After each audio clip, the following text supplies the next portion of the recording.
Apollo 13 flight controllers, listen up. Give me a go, no go for launch. Booster. Go. Retro. Go. Vital.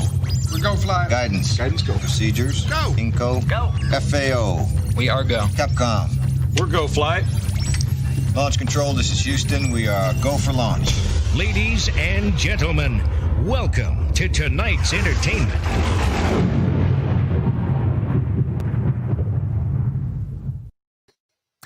Good Sunday evening, everybody, and thanks for stopping in and saying hi. Wanted to welcome everyone here tonight, and thank you guys for joining us again. Just released a video probably about 25 minutes ago to kind of make up for the little short one that I did just the other day. I needed something to get uploaded. I try to do it usually on Thursdays and a Saturday or a Sunday, generally each week.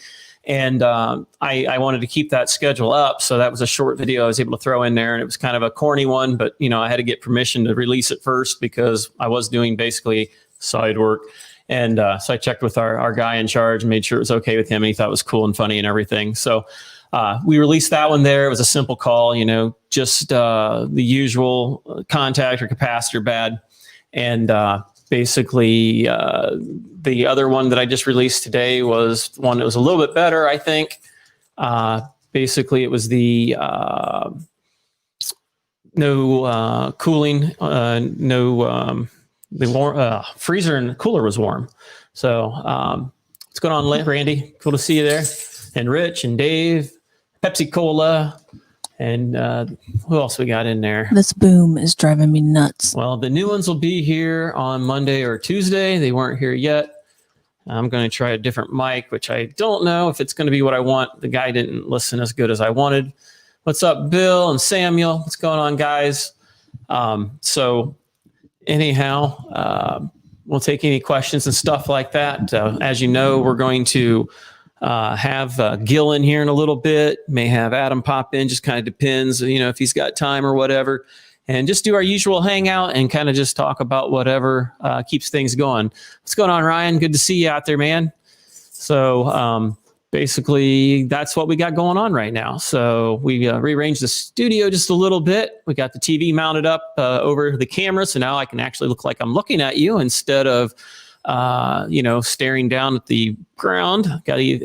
Laura did a great job getting things reorganized in here. And I'm kind of looking forward to trying this out a little bit better. Got to get some new lights and things like that, which they don't seem like they're doing too bad. I want to try to get some up lighting, things like that, makes everything look a little bit better. Organization's my jam, people. Yeah, word. So how's everything sound out there, guys? This stream yard, it's bottom of the barrel program. So we've got our stream labs finally figured out. And so I'm hoping to start using that one over this one here. And it'll be a little better resolution instead of this one here, which limits you down to 720 without spending $50 a month, which I think is stupid. And yeah, cool. Just watching your new vid. Thanks, man. I appreciate it. It's a little long. It's about 20 minutes long area there. Hey, Randy, what's up, man? And one of the guys, Pepsi, asked if he said, would you want to work on freezers and coolers that have multiple issues? Yeah, you can click on it. Yes, I know, dear. Makes it a little easier. Then people can see it because this chat stuff doesn't show up for almost a day and a half or so. Another drawback of StreamYard. So like I said, bottom of the barrel program, basically it takes them forever to get things loaded up. So hopefully we'll have that stuff on the up and up here for long. But I'd rather do things that have multiple things. Yeah, I like a challenge. As much as I hate the stress that goes with it sometimes, I do like the challenge and things like that. And you can see she's getting into trouble back there, guys. Yeah, she's got my testo there, Chloe. Right there, huh? Yeah, why don't you grab that from her? We've got another good question, Rick.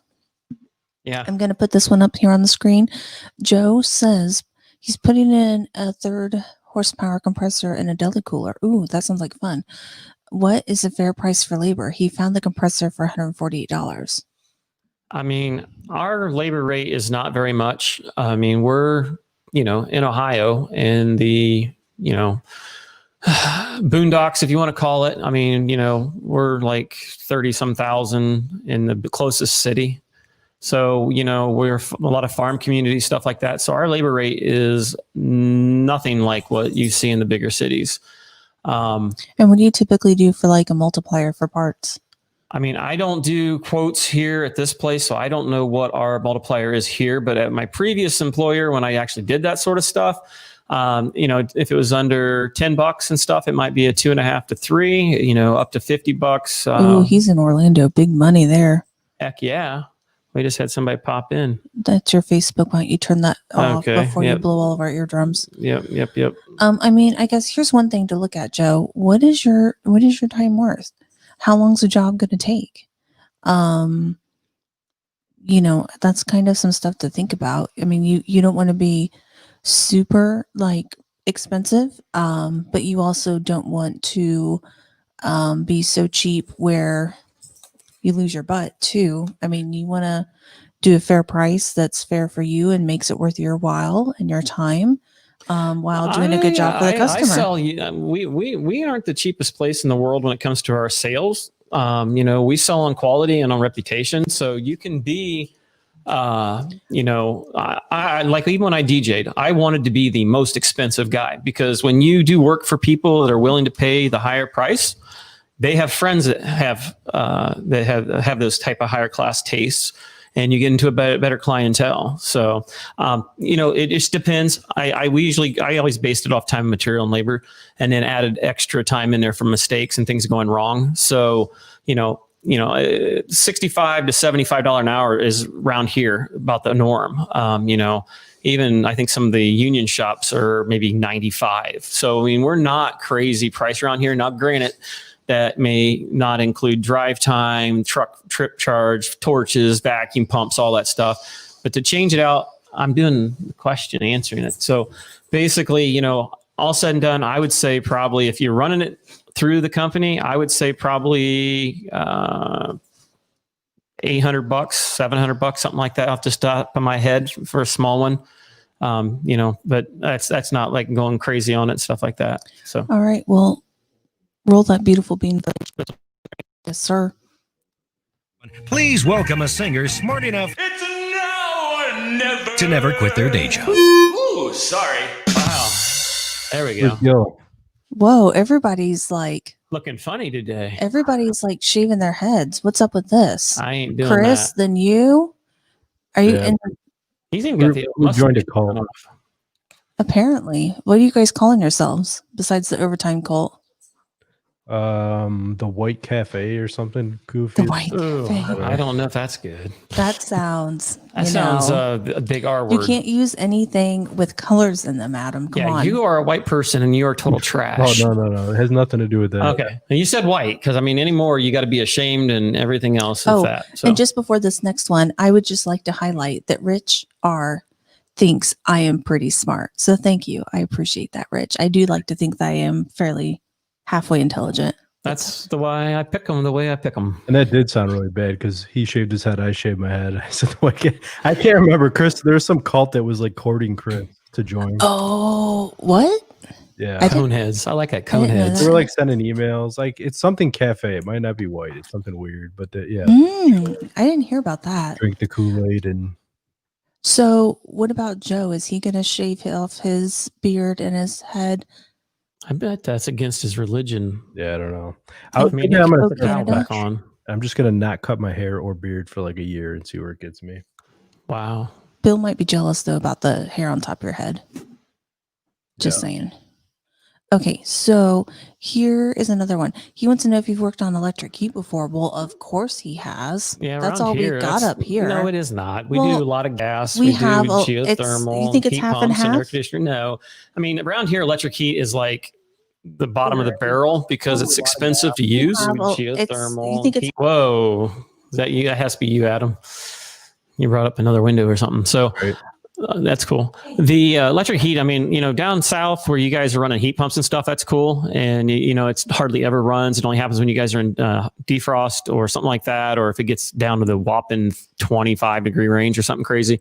But up here, it gets pretty expensive to run the electric heat. So, yeah, we do have it. You'll see it more in rental properties because electric heat is very reliable, just expensive. I mean, it's 100% efficient. It's also 100% expensive, but yeah, it's nothing more usually than either sequencers, and nowadays it's all Good way done to with. preference that. It's 100% effective, but it's also 100% expensive. Yeah, exactly. It's 100% efficient because you don't lose anything out the door. Speaking of expensive, so Dad, when I talked to him yesterday morning while you were on your ride, he said, so I've got a little mini Bosch update for all you fine folks out there in HVAC land.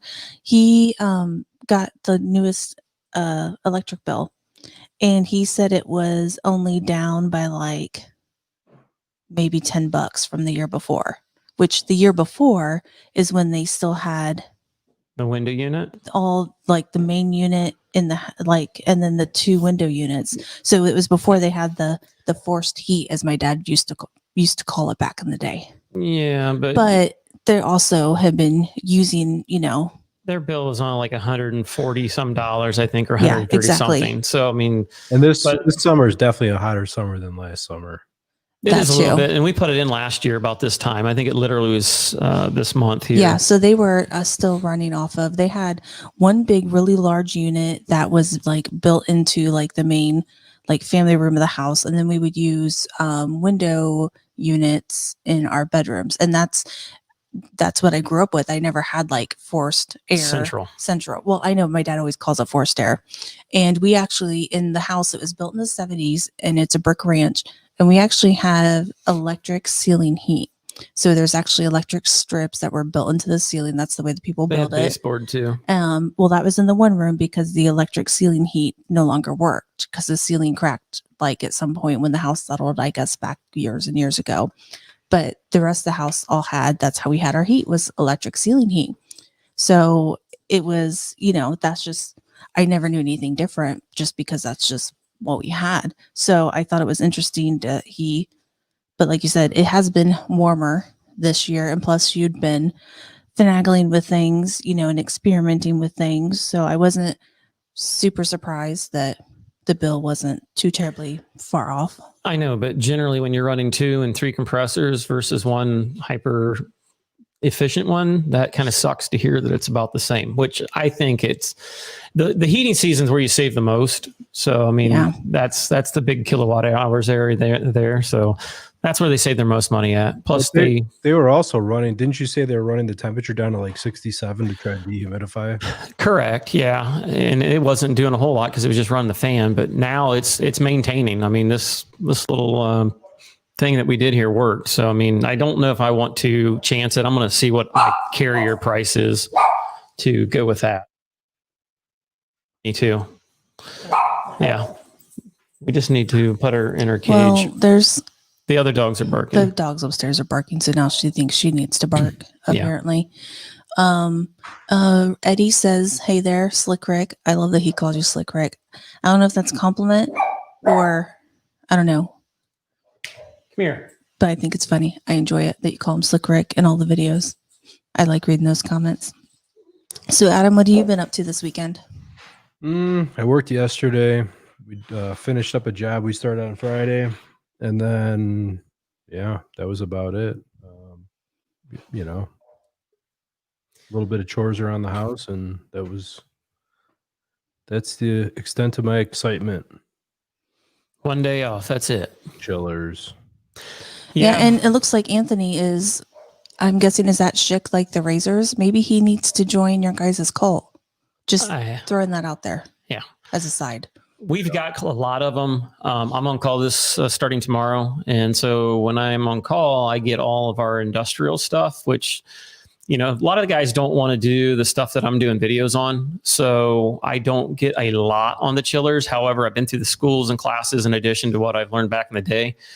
But yeah, we've got some monsters out there that, I've got some footage here and there, but because I'm not real great on it just yet, I don't really show much of those videos because I don't get on them very often. I want to, that's a lot of the reason why I do my videos that I do. I like to try to share things that I'm really good at, so that you don't have to ask somebody. Not everybody has somebody to ask, and sometimes depending on who you have to ask, it may not be who you want to ask, but because they're the most qualified person, it's stressful sometimes, and it sucks. So that's a lot of the reason why I make these, in addition to other things. And it looks like our other guest is back here, so I'm going to hit the button. Here we go, folks. My favorite one. And now, ladies and gentlemen, introducing the 7th member of the Village People. What's up, What's dude? up? What's up, Yo. everybody? Ladies and gentlemen, it's Bill, Gil, Bill Katie. Gil. Katie. Hello, how you doing? What's up, Adam? Hey. How you doing? Same old, same old. My fault. You did say clearly in the text message that I sent you a link in Messenger. I'm like checking through my email, like, where is it? I don't see it. Since I got you guys on Facebook and people, there's a reason why I don't usually accept Facebook stuff, because I got all the family stuff on there. I haven't set up anything, like, if you want to call it business or whatever wise, because I don't do a lot on it. So if I don't accept your request, don't take it too personal. I basically just do it with some of the guys that also are on YouTube, just so we can communicate. Makes it a little easier, because it's at first you don't have their phone numbers and stuff, and they don't know if you're a psycho. It's going to come track them down. But yeah, me and Bill's going to stop by Adam's house one of these nights. So yeah. Do it. Yeah. Well, if they have AHR this year, I'm going to get to hang out with Adam, but I don't, they say they're still going to have it. They're just pushing it back. Yeah, it's in, that in our picture that we put for the live stream tonight, they actually, in the back of that magazine, it still has the same dates in the end of January. So they have a big ad for it. They're either going to do it or not. They won't repostpone it. So that's what I was reading in the one I seen. It was just they were run it one way or the other. Either they are or they aren't. They're not going to push it further from what I was told. So I don't know what they're doing yet. I really hope they have it. So I do too, because it's only 4 hours for me, so I can just drive over there. It's not a big deal. 4.5 hours. I've made it before in 3.5. Just depends on how traffic is. Some of the guys are saying that the stream's kind of going in and out, which I don't know why. So I'm kind of watching it. It doesn't seem to be going in and out for me, but it does seem super blurry. Like the StreamYard's feed is just super, very, very clear, but Really? Well, you're pulling down, so But I paused the video. Okay. I'm paused. Let I just me want comments pop only. out of the other, because just in case, by chance, if we're eating up bandwidth, which we shouldn't be bad. Joe Smith said he got a survey asking if March was good. So Yeah, well, Nicole that we talked to, who is the rep that like all of us dealt with in order to like be there last year. So what I heard is it might get pushed back. So there's nothing definitive because they want to put it on. There's too much revenue that comes for that. They're not trying to not do it. So I think that they might push it back if possible, because if it happens, I'm going without a doubt. So if you bought tickets, the dates don't matter. I mean, obviously, if you booked a room or something, that's going to affect people. But he's just buy tickets. I feel like It's everyone free. gets tickets for free. Yeah, it's free from what I Well, see. I know you can buy tickets, but I think that like there's so many avenues that you could just sign up and get tickets for free that I don't know. yeah, well, I think it's more registration. Well, but I mean money. I'm talking about the money that they make off of people buying booths. Like that's big money. Oh, like for vendors. Yeah, I mean that's big money they make off of that. And if I did not realize how big that stuff is. Like it's crazy. Last year was the target first time I ever audience. went. Yeah. Big time targeted audience. Everything HVAC related. I mean, it's just nuts. I mean, it's like the Super Bowl of HVAC. Yeah. Really, it should be a week long. It's because there's like classes you can go to. There's no way you can see everything in 3 days. It's just not possible. And then me having like sponsor obligations, having the podcast, and then just wanting to be a HVAC tech fan, it's really hard to try to see everything. You can't. Yeah, the classes you have to pay for, from what I was told. I know, like our vice president guy, he was going to give me some sort of, I don't know, I got some sort of voucher to get something, either reduced or cheaper, but because we're a member of whatever the case. But that was last year when everything went to hell. But yeah. Sorry. Now, Adam, how much yard space do you have? Because if they do move it to March and the weather is nice, you might be able to sell some like tent space, people could camp out in your yard. I don't live that close, but yeah, sure. I mean, it's still better than paying for a hotel, I'm sure. Yeah. Oh, I'm already gonna be drunk on Adam's couch. So whether he wants me to or not, I was gonna say Rick and Bill will probably be there, yeah. and Joe if they allow him in the country. I'm down. I said earlier, I'm like, if they do AHR, I'm like, I'll barbecue. We'll smoke some meat and that. And everyone's like, it's gonna be too cold to bar. I'm like, we don't have to hang outside to barbecue. It can be done out of the garage. Yeah. Yeah, there ain't nothing wrong with that. Not at all. Oh, Yama's here. Hey, that's cool. Let's see any other good comments. I know there was a comment. Someone was asking Adam about more info about your business, about if it was family owned, some stuff like that. And I know, Gil, we kind of wanted an update on your life too. Yeah. I guess Adam, you can go first, buddy. I mean, family owned. I own the business. My dad used to have his own company. I worked for my dad, from the time I was a little kid, and then full time when I was 18. And then he sold his company. I worked for the new owners for a few months. They cut my hours down to like 7-8 hours a week, so I quit. I started my own company. My dad retired for a short period of time. Then he worked for other companies, and now he's working for me. Oh, nice. Yeah. So I have one helper right now, my dad, and then I have 2 part-time guys that work on Friday and Saturdays and that. So not that big, but I had more guys working a few years ago, but it was kind of unmanageable. I felt like I was just going around like, I don't know. I'm working on my leadership skills. I need to go after Gil to try to get help on that, because I feel like I'm not a very good leader. I'm not a good business owner, business, manager or whatever. I'm good at HVAC, but that's about all. It's a total different racket. I mean, even as the manager, I mean, it was a lot to learn. Because I mean, it's one thing to be a boss, but it's a different thing to be a leader, and that's the hard thing. Especially when you come from the role of an equal worker with them, and then all of a sudden now you take on another position.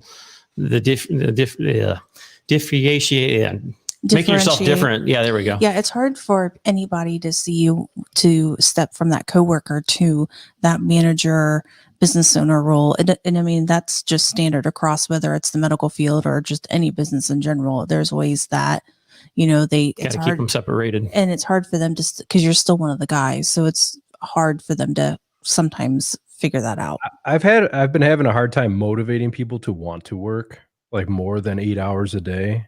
And I've been trying to incentivize with money, and that still doesn't work, so I don't know what it is. I don't know if maybe I'm bad at, getting a team like riled up and excited to work, or if I just have the wrong team together, Sometimes it's not you, man.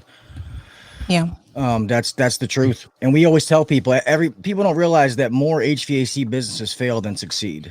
You see all the ones on Facebook, all the glory and all that kind of stuff. Well, you don't realize there's probably 40 other businesses or more that started at the same time that their doors are closed now. It's hard. You can be great at HVAC. You could be a shitty business owner. It doesn't mean that you're good at it's two different things. I got to say the guy that's learning right now, he's like super hungry to learn and work, which is awesome. This is like the first time this has happened where he's like, are we working on Saturday? Are we working on something? Like, you want to work on Saturday? I'll try to figure something out, Yeah. So, yeah. I've been fortunate. I've always been kind of a natural born leader. Sadly, when I was younger, I led people in the wrong direction.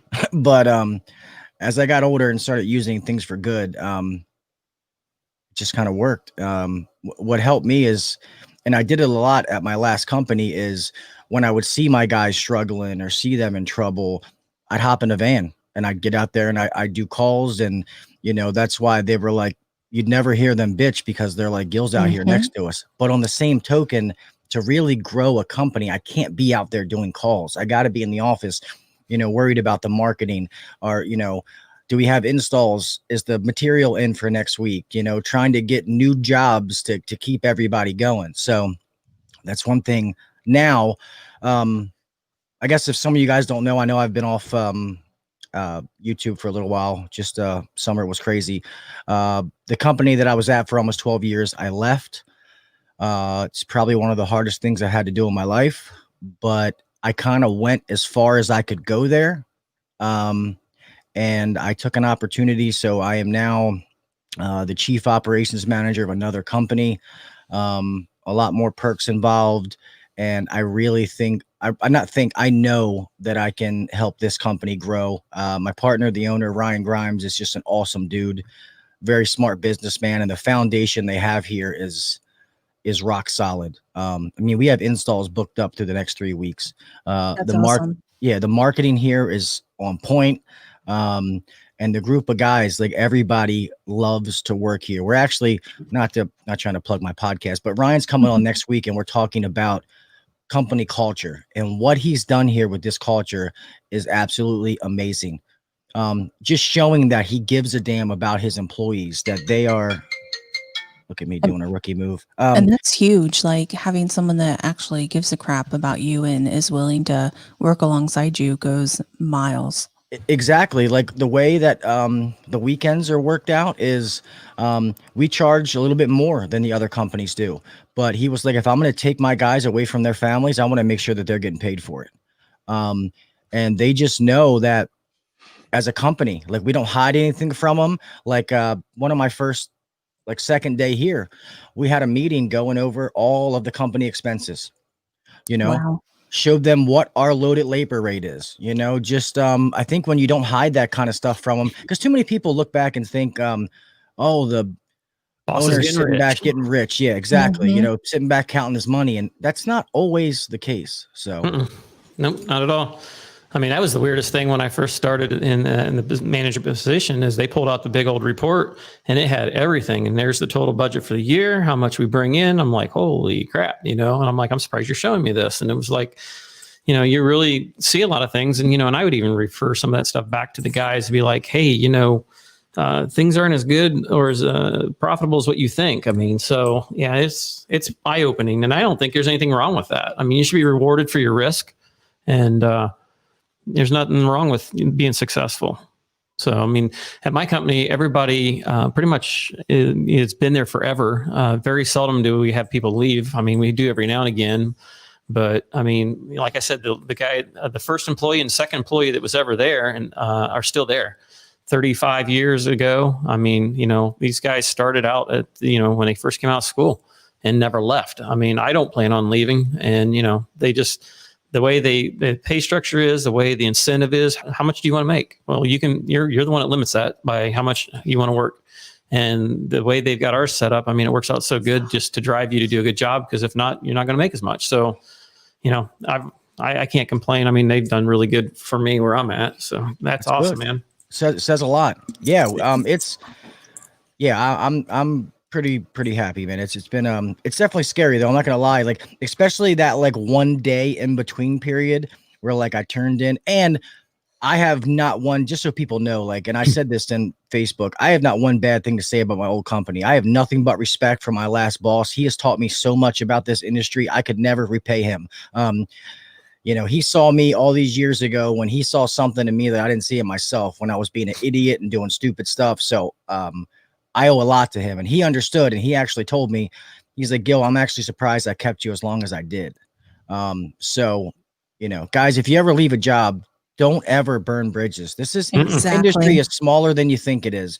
Don't ever burn a bridge, because I wouldn't have, but you don't know who knows who. You know what I mean? They all talk too. But what if the company that you go to work for goes out of business or whatever? Oh yeah. And then you're like, are you going to start all over in the job search again? Or maybe you would possibly go back to the other company you were working at, Exactly. And he told me, he's like, Gil, if God forbid this doesn't work, he's like, no questions asked, you can come back here. And I was like, wow, I really, really, really appreciate that.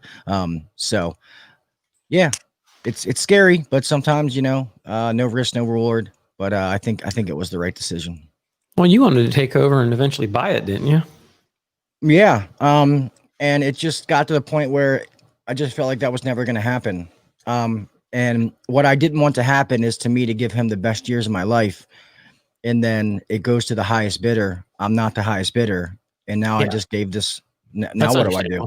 Yep, that's So, understandable. You know, I mean, I have some other things that I make money off of, which helps kind of finance this decision. But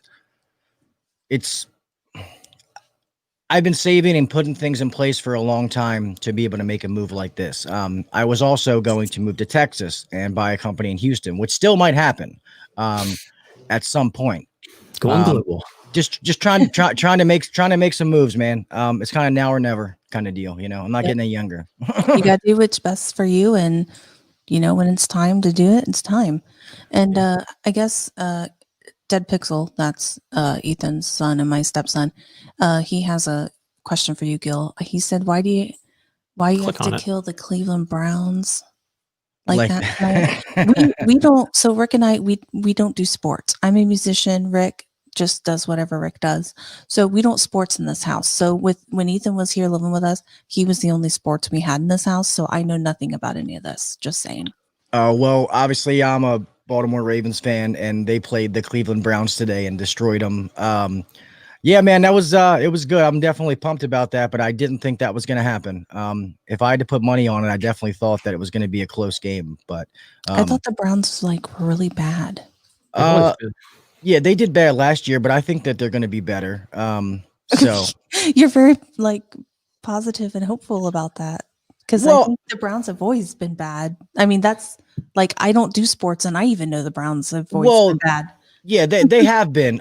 But their first year that they got that quarterback, Baker Mayfield, they were pretty good. And last year, a whole bunch of stuff. So they have a lot of good people, and the coach they got is good. You got to figure you got a brand new coach. There was no preseason. So all those teams with new first year head coaches and stuff like that are going to have some issues. I expected the Ravens to come out and be I thought maybe they would win. But I didn't know it was going to be like that, you know, because you figure teams' home field advantage really is an advantage right now because there's a bunch of cardboard cutouts, you know. That's true. You know? Yeah, that's true. So, but yeah, I'll take it. My fantasy football team's winning, so I'm good. Hey, that's all that matters. Yeah. What's up, Ernesto? If you guys have not seen Ernesto's flags, I ordered one of his flags. They're pretty sweet. What are they? It's tough to explain. It's like his flag with one of his logos about the tradesmen, and I'll have to send you a picture because I'm gonna butcher it trying to explain it, but it's a cool design. Nice. Yeah, we'll have to check that out. Alexander just saw the video last video, Rick. Wow, what a cluster. Yeah, I just released a video literally 10, 15 minutes before. So I was huffing it, trying to get this stupid thing done. I worked on that one probably for at least 3+ hours. There was so much cutting and stuff. And I try to take out the and stuff like that so you guys don't hear it. So yeah. So yeah, it was quite interesting, but they were really cool people. And man, the chicken they had there, they gave me wings. He's like, "Hey, can I get you something to eat?" And I'm like, "Sure, what you got?" He's like, "Any kind of wing you want." I said, "Really, man? I'll tell you what, they had some really good." Your ultimate form of currency I'm is chicken wings. That's even to me better than beer. I mean, that's I love chicken, and he goes, "We take a real good white breast chicken meat and we make our own chunks." He goes, "Well, how would you like that?" I'm like, "That's cool, man." Man, he brought it out, big old thing, and whatever sauce I wanted. And so I know our estimator went down there and quoted it. So I don't know whether or not they're going to go with it. But I think they know that system's just tired to the point where, it needs replaced. And it was an old Ponderosa at one time. So as you know, Ponderosa, if they're even out your ways, they just drugged the dog as far as they could before they finally shut the doors. I know there's still some out there, but they really were doing bad at the end there. And so this place was just beat really bad.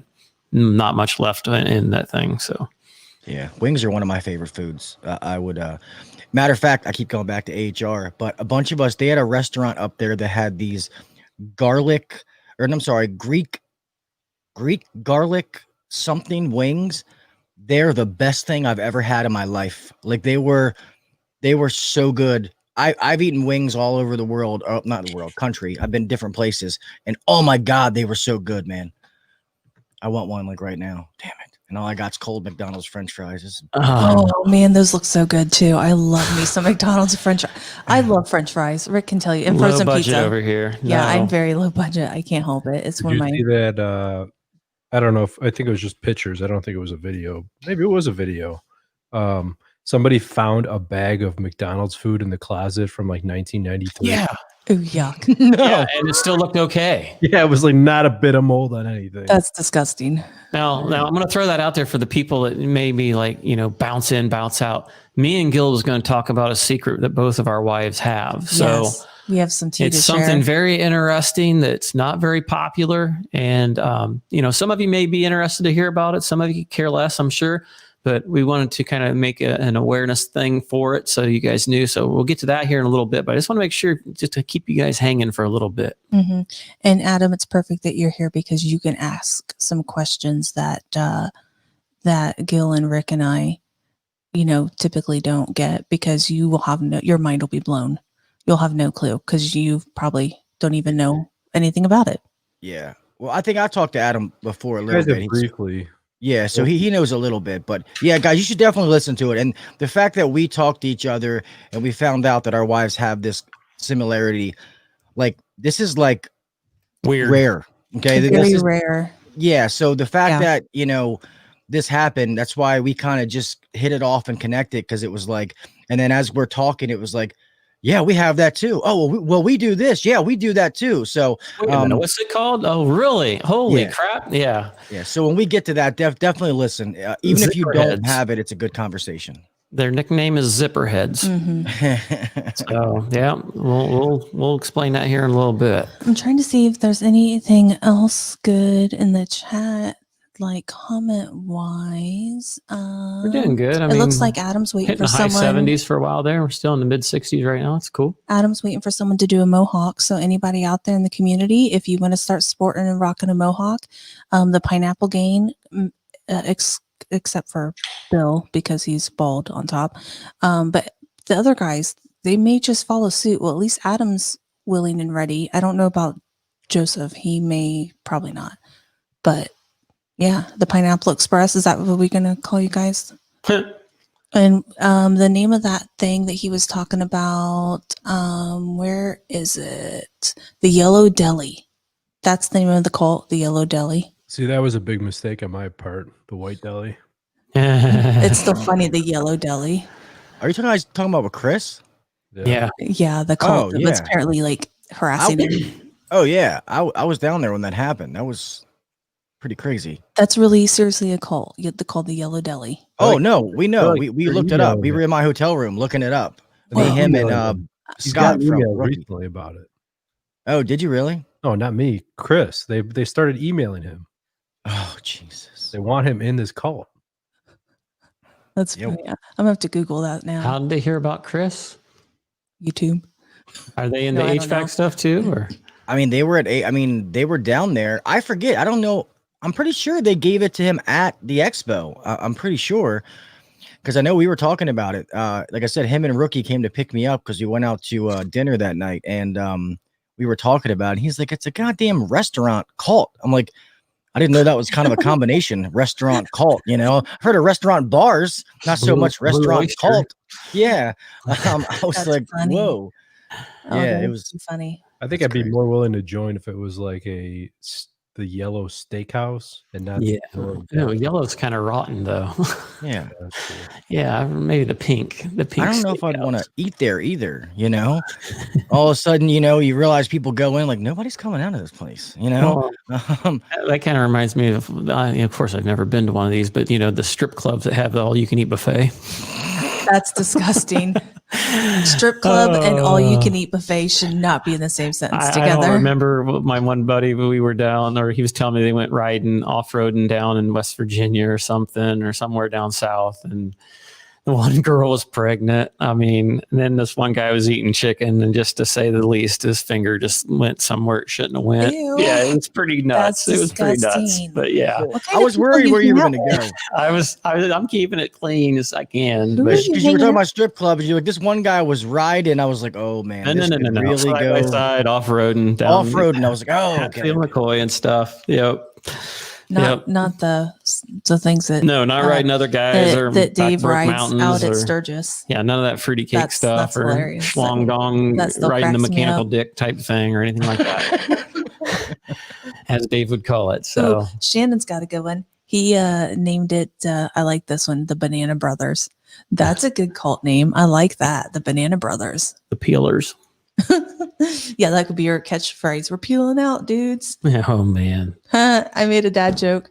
That's pretty funny. Lovely. I have a friend that I grew up with, Murph. He's like a little short, chunky guy. So he's probably like 5'7", probably 300 plus pounds.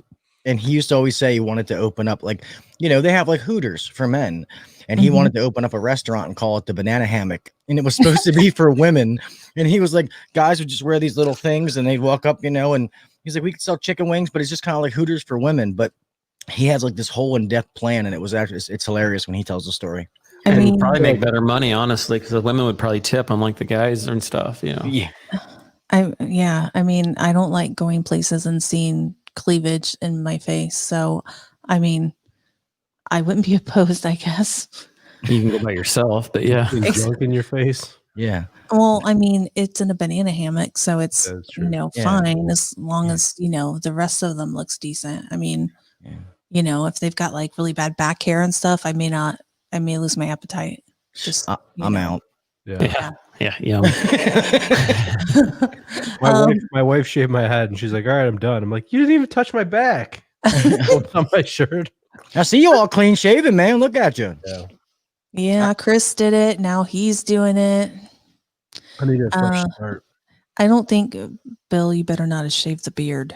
Please tell me you Bill will did never shave the beard. Yeah, Bill no. will- I hope not. I can never have nothing. I just can't. I can't do it. I'm not. I was shocked how short you cut your beard. Well, that wasn't on purpose. that was a whoopsie daisy. When my one little razor, like the top Guard clipper, fell like off. pushes in. How you can like go from like 10 to 1 as you flip it up. As I broke my good one, and I was like, "Whoosh." I was like, you got to be shitting me. I'm like, are you serious? Like, all right.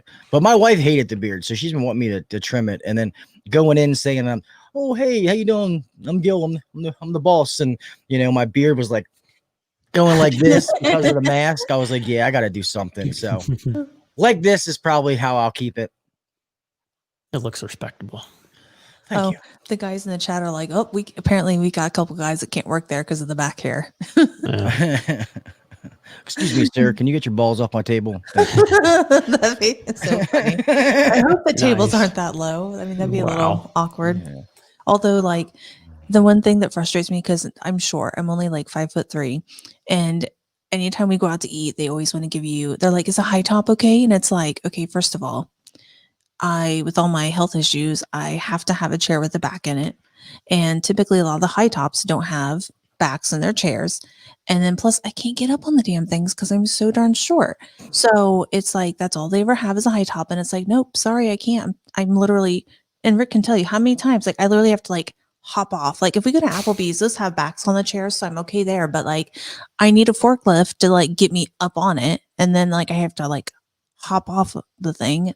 It's ridiculous. If I go to a people restaurant, problems. can't sit in the booth, I'm not staying.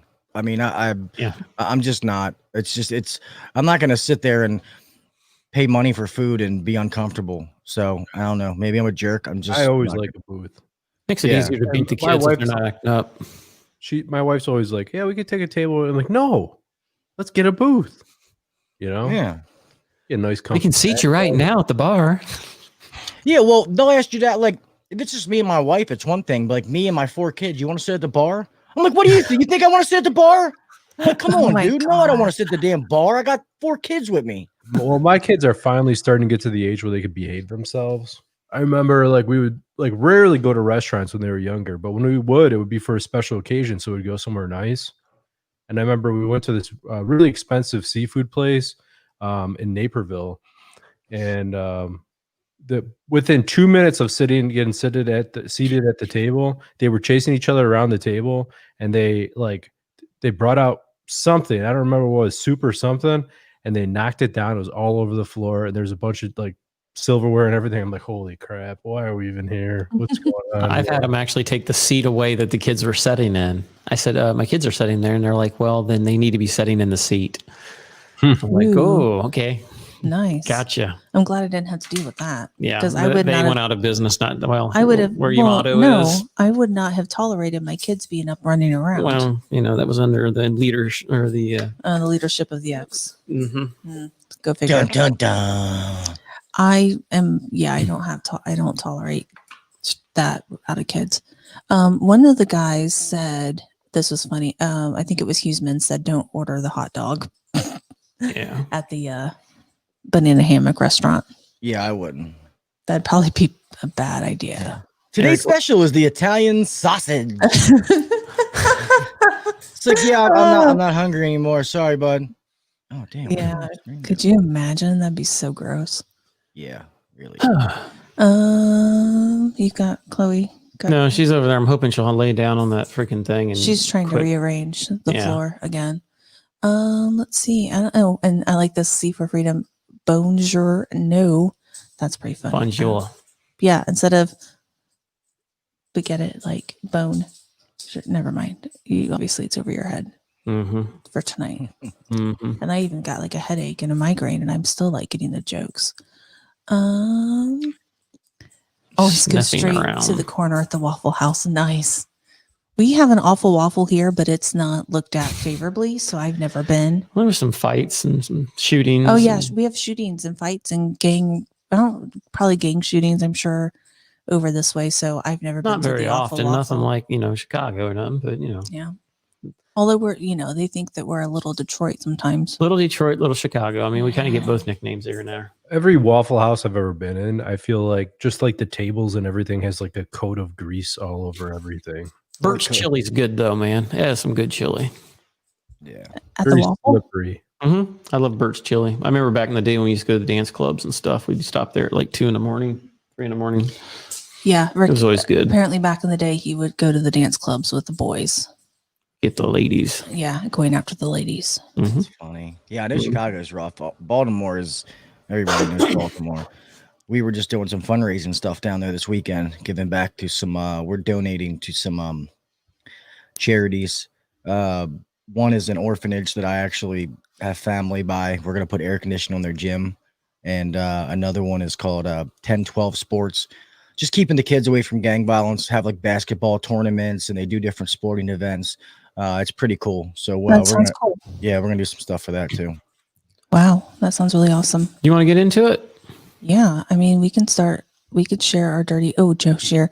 He'll have the wiener schnitzel. Yeah. That's me. Well, guys, what we're going to talk about is something called Chiari, which is a brain malformation. Something very rare. Laura can fill you in on some of it. But she's got some slides and stuff. And some of you guys may not find it very interesting. I'm kind of curious to see if there's anybody else out there that has a spouse or something that is going through it or has an undiagnosed situation, possibly. Maybe you're a little younger and she's having all kinds of issues because it can happen in guys too. But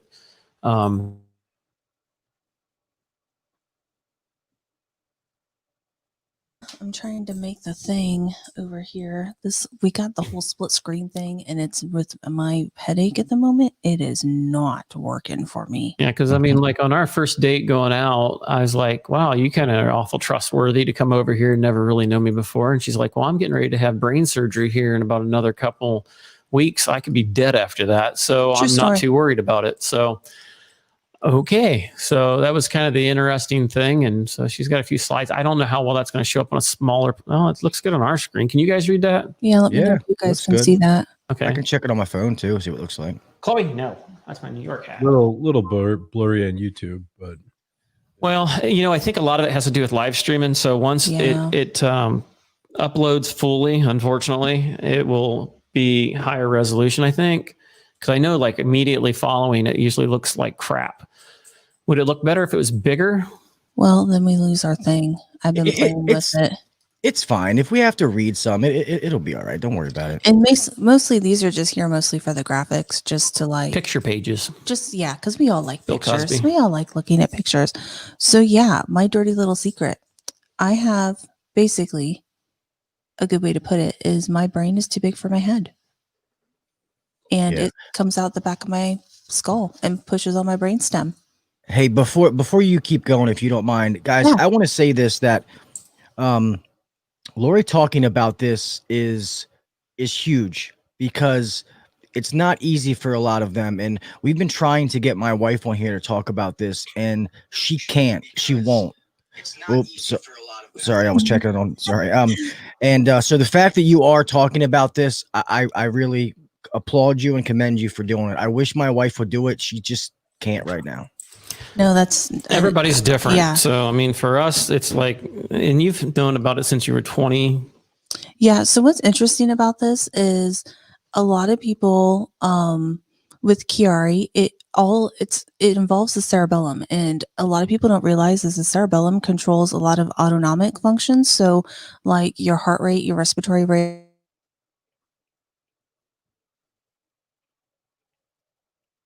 You don't have to think about and control. And then it also controls a lot of your fine motor movement. So for example, now Rick's playing with his phone and being bad. So I can't even like think about it from like, I can't even use a screwdriver with my left hand anymore. The whole left side of my body, it doesn't work as well as the right side. And it's always been that way. But I used to scrub. I used to do surgery full time. I would either I'd be the person standing across from the surgeon and assisting the surgeon during the surgery, or I would be the one passing the instruments. We would kind of take turns. I worked at a private surgery center. I had no call, no weekends, no holidays. Like I had like the perfect life. And after I had my brain surgery for my Chiari Malformation, because brain surgery, unfortunately, isn't a cure. There's no cure for this. You have it, you're stuck with it. There's only thing you can do is just kind of manage it and just do what you can with it. And after that, I can't scrub full time anymore because I can't be on my feet full time. There's a lot of other things. Like a lot of people are familiar with spina bifida, or people that have shunts with where they have fluid on the brain, or pseudotumor cerebri hydrocephalus. I'm sure a lot of people have heard of that. That's all related with Chiari as well. So luckily, I mean, I don't have a shunt or anything like that, but I had to completely, it's almost like if, Rick like fell off a roof or something and became permanently disabled, and he would have to completely redo his whole life. If he couldn't do HVAC anymore, it's a lot of guys, you would have to be like, oh my gosh, what am I going to do? So I pretty much had to do that same thing where I had to go back to school. Well, I didn't have to, but I wanted to go. I went back to school and I got my bachelor's in healthcare administration. I'm back working in labor and delivery, which is my first big girl job out of scrub school. Anyways, so, and I can still do C-sections. I can only do about like one a day. Anything more than that, I'm toast. I'll occasionally go downstairs and scrub mains like cases, but it really, Rick can attest, like it really takes a huge toll on me, and it's a lot. And so I just have in September, that's why I kind of wanted to get with Gil, because September is Chiari month, because we still don't have, Chiari is still so like new. We still don't really know for sure what causes it, if it's genetic or not, or if it's like you just roll the dice and see if you get it or not. They don't even know what gene even causes it. There's just so much stuff still up in the air. They can't even still agree on an exact surgical technique. So like if you go and have your appendix removed, this is the way you do it. You do all these steps. This is the way you do it. There's no ifs, ands, or buts unless you're in some third world country or have some kind of weird, like catastrophic injury that would, like dictate for them to do it a different way. But with Chiari surgery, I mean, first of all, you have to find a doctor that is skilled enough to do it, and everybody does it differently. And there's not even a set guideline as to this is how you do it, or be properly diagnosed. How long did it take you to get properly diagnosed? So for me, and this is what's really frustrating, is because Chiari, with a lot of neurological things, and with this being the cerebellum, it has so many weird, crazy symptoms that it takes people years, anywhere from like 2, 3 to even 5 years before they get diagnosed, because all the symptoms are so random and non-specific that people can't put it together that it's Chiari, and they think oh, it's this, or no, it's this, no, it's this. And for me, I got an MRI done, and the radiologist misread my MRI and said it was normal. So this is, and I'm sure your wife probably got to this point too, where majority of Chiari patients start getting where doctors are like, well, we think maybe you need a psych consult. We think you're making this up because this is all in your head. And I was getting to that point, and I finally got a referral to neurology in a larger center. They were going to do like a spinal tap in the office just to, try to figure out, because I had no quality of life. My migraines were so severe. I would, in scrub school, I don't even remember going to scrub school. Like I would get up, take migraine medication all day. I would literally, in between cases, I would break scrub, clean up my dirty dishes, which I called my surgical instruments. I would go to the bathroom, throw up or dry heave, whatever I had to do. And then I would scrub back in and do a new case setup. And then as soon as I would go home for the day, I would take more migraine meds and go to bed. And I would do that Monday through Friday. And then when Friday came around, I could take the good drugs. And then you wouldn't really see me until Sunday afternoon. And that was my life until I had brain surgery, which Rick didn't know me really pre-brain surgery. You were always sleeping when I called. Yeah. I had to, but that first time I went to see a neurologist, he put my MRI up and he was like, oh, we can't do the spinal tap. You have Chiari. And I'm like, just like that. I'm like, wait, what is it? I need to write this down. But it took me, I think 2.5 years for them to figure out what was wrong with me. And then, I think that was like in a February, March. And by December of that year, I went to University of Chicago and had my decompression surgery. So how long did your wife struggle to get a diagnosis? 4 years. And guys, just so you know what she's saying, these women go through absolute hell. Okay. Like you really need to realize, they go through absolute hell during this. I don't even know how to put it on words. And being a husband, watching your wife go through this is the most helpless feeling in the goddamn world. It sucked. It took my wife 4 years. We got into a fender bender in 2008. And I'm talking like, boop, a love tap. No damage, no nothing. After that, all hell broke loose. Unbearable migraines, couldn't function. And me and my wife are both borderline OCD. So we're not the kind of people that are just sitting around doing nothing. She couldn't function, couldn't do anything. Couldn't be a mother, couldn't be a wife. She struggled just with everyday life. And then she would go to doctors. Oh, there's nothing wrong with you. It's all in your head. The first neurologist she went to go see, told her that there's nothing wrong with you. It's all in your head. And I'm going to skip around here a little bit. 4 years later to the date, she went and saw another man neurologist who finally properly diagnosed her. Mm-hmm. He partnered with that first woman who told her that. Not to mention we had seen probably 30 doctors in between that, because she's right. A lot of these doctors, they don't know yet. They can't put the pieces together. I can't tell you how many spinal taps my wife had, go through all this BS, and there's still no answers. And I can't tell you how many nights my wife crying to me, is there something wrong with me? Am I losing my mind? It's bad. But yeah, they finally diagnosed her on a Monday. Tuesday, we saw a neurosurgeon. Thursday, she was having her brain surgery, her decompression surgery. And the sad part is I won't go too far, but even after the surgery, it's better, but it ain't fixed. Exactly. They're not fixed. And that comes with a whole nother set of problems. Mm-hmm.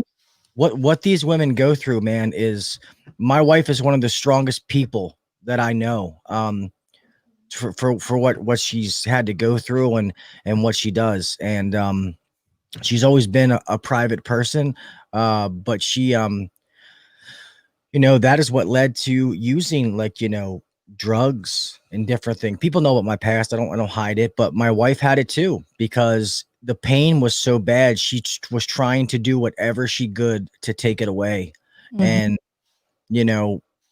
Yeah, it was a miserable time, something that I would not wish on my worst enemy. But these women literally go through hell, guys and gals. Like it's I don't know how else to put it. It sucks. And some doctors, I had this one neurologist that I saw at one point in time. He was like, just gonna give me. He just gave me Stadol nasal spray, and Stadol is like as high a tier as like you can get. I mean, I was shocked. I'm like, I can't, like it just some doctors just want to throw all these drugs at you, and it's like, well, no wonder people Treating the symptoms, not the problem. Yeah, and it's like no wonder people like get so used to it, and then they can't get off these. Like you are so desperate just to like be somewhat normal and just to take the pain away, like of your head.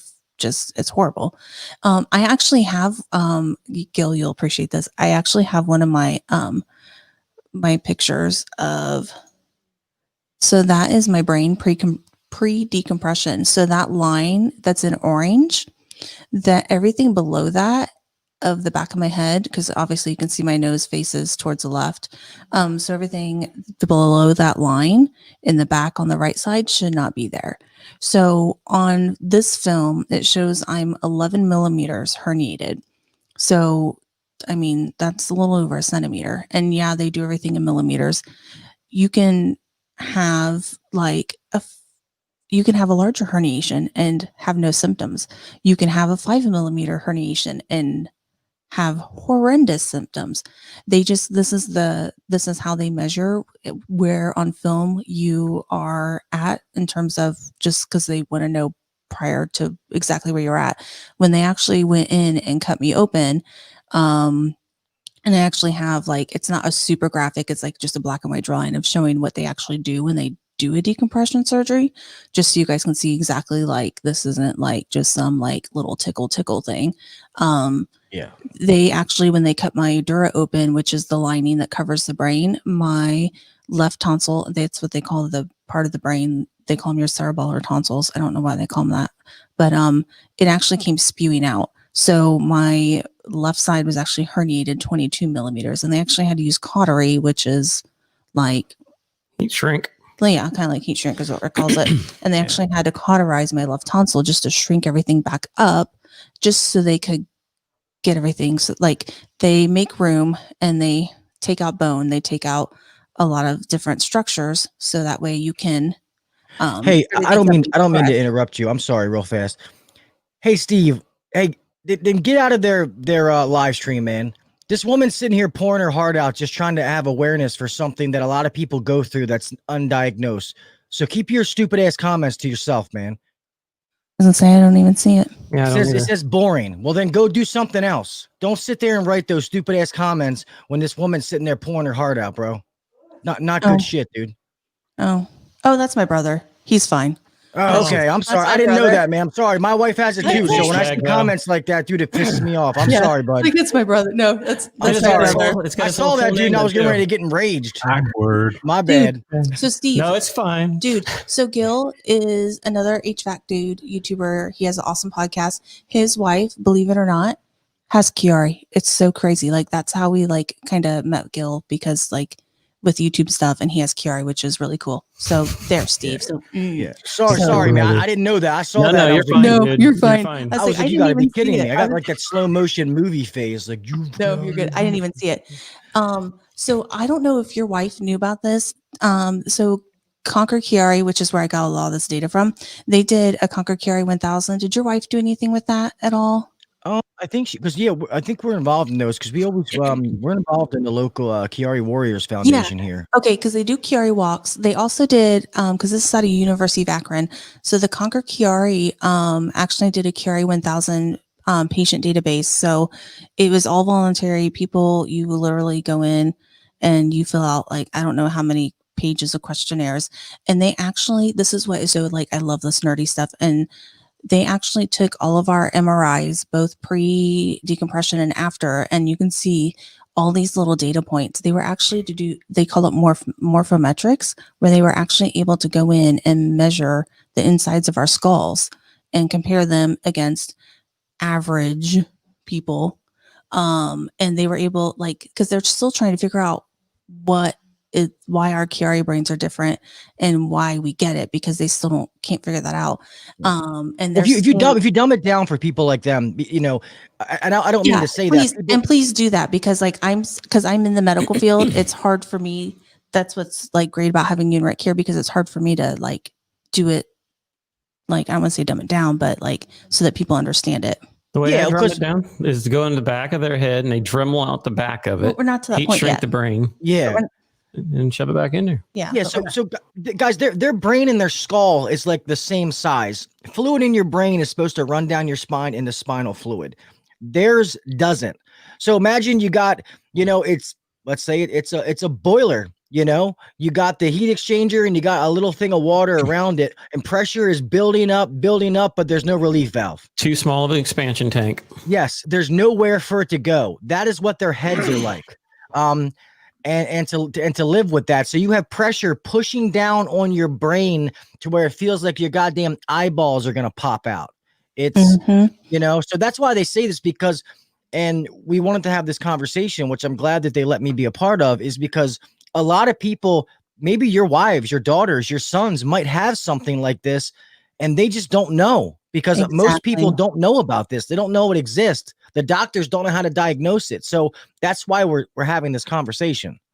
And we're going to put it in the tag to HVAC and Chiari. So if somebody has Chiari and comes across it and you want to know more about it, or if you want to share your story or want us to go into further detail, make sure you message me either through here or go ahead and do it through HVACR survival at gmail.com, because we'd love to maybe do something. I've said something to her before about either starting her own type of channel or doing the podcast or something to help get the awareness out there for other people. Because I mean, even now after the surgery, our latest, go around things have gotten worse. I mean, we got married back in 12 and we've been together since 09. And, she is steadily gotten worse. And you can see here, like, this is just showing you, this is everything the cerebellum controls. And now they're finding out that the cerebellum has a lot of cognitive effects. So like our short-term memory sucks, which Rick can tell you how bad mine is. And I'm sure, Gil, you can attest to how bad our memory is. Like, I have days where I can't make sentences. I can't find words. Like, I'm a blabbering idiot. It's bad. And this just shows, like, these are all the different symptoms.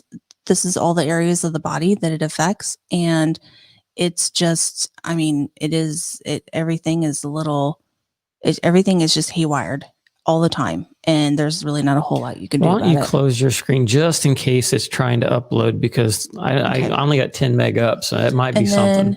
So like Gil said, like, getting a diagnosis, this is really difficult, because it just takes forever to get a diagnosis, because, well, first of all, you have to find someone that will actually believe you and believe that and want to help you, and that you and actually want to take the time and not just be like, oh, it's all in your head. Well, technically, yeah, it is in our head, but I mean, not like in a like psycho way. It's just literally our brain squishes out the back of our head.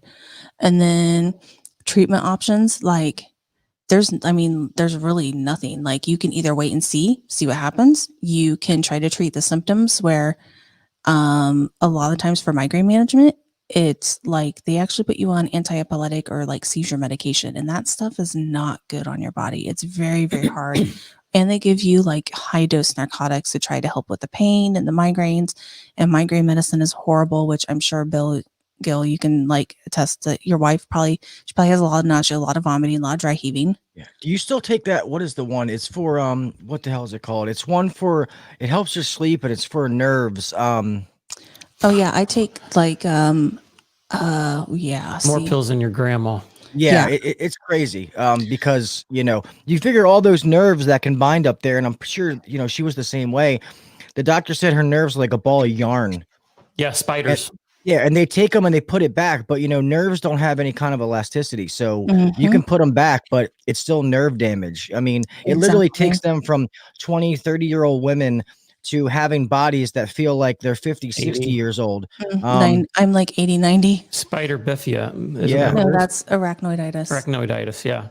Because Yeah, we wanted to go tissue. back and maybe do a revision. And so we went to the Cleveland Clinic, and we had hope that this doctor, I mean, he was top of his class from Yale. He was from, Africa. I mean, And this he's guy a was Chiari. he was He's a just as Chiari good as the doctor. guy over in Chicago. Because I mean, trying to find a specialist in this stuff. I mean, you're traveling. I mean, we got lucky that Cleveland Clinic is known all around the world, and it's luckily only 2.5 hours from us. So, we got up there and we went through all the tests, and believe it or not, her hospital actually was able to do the imaging that they needed, which was like a version 3 or whatever. Yeah, you have to have a High resolution. specialized Tesla 3 MRI magnet.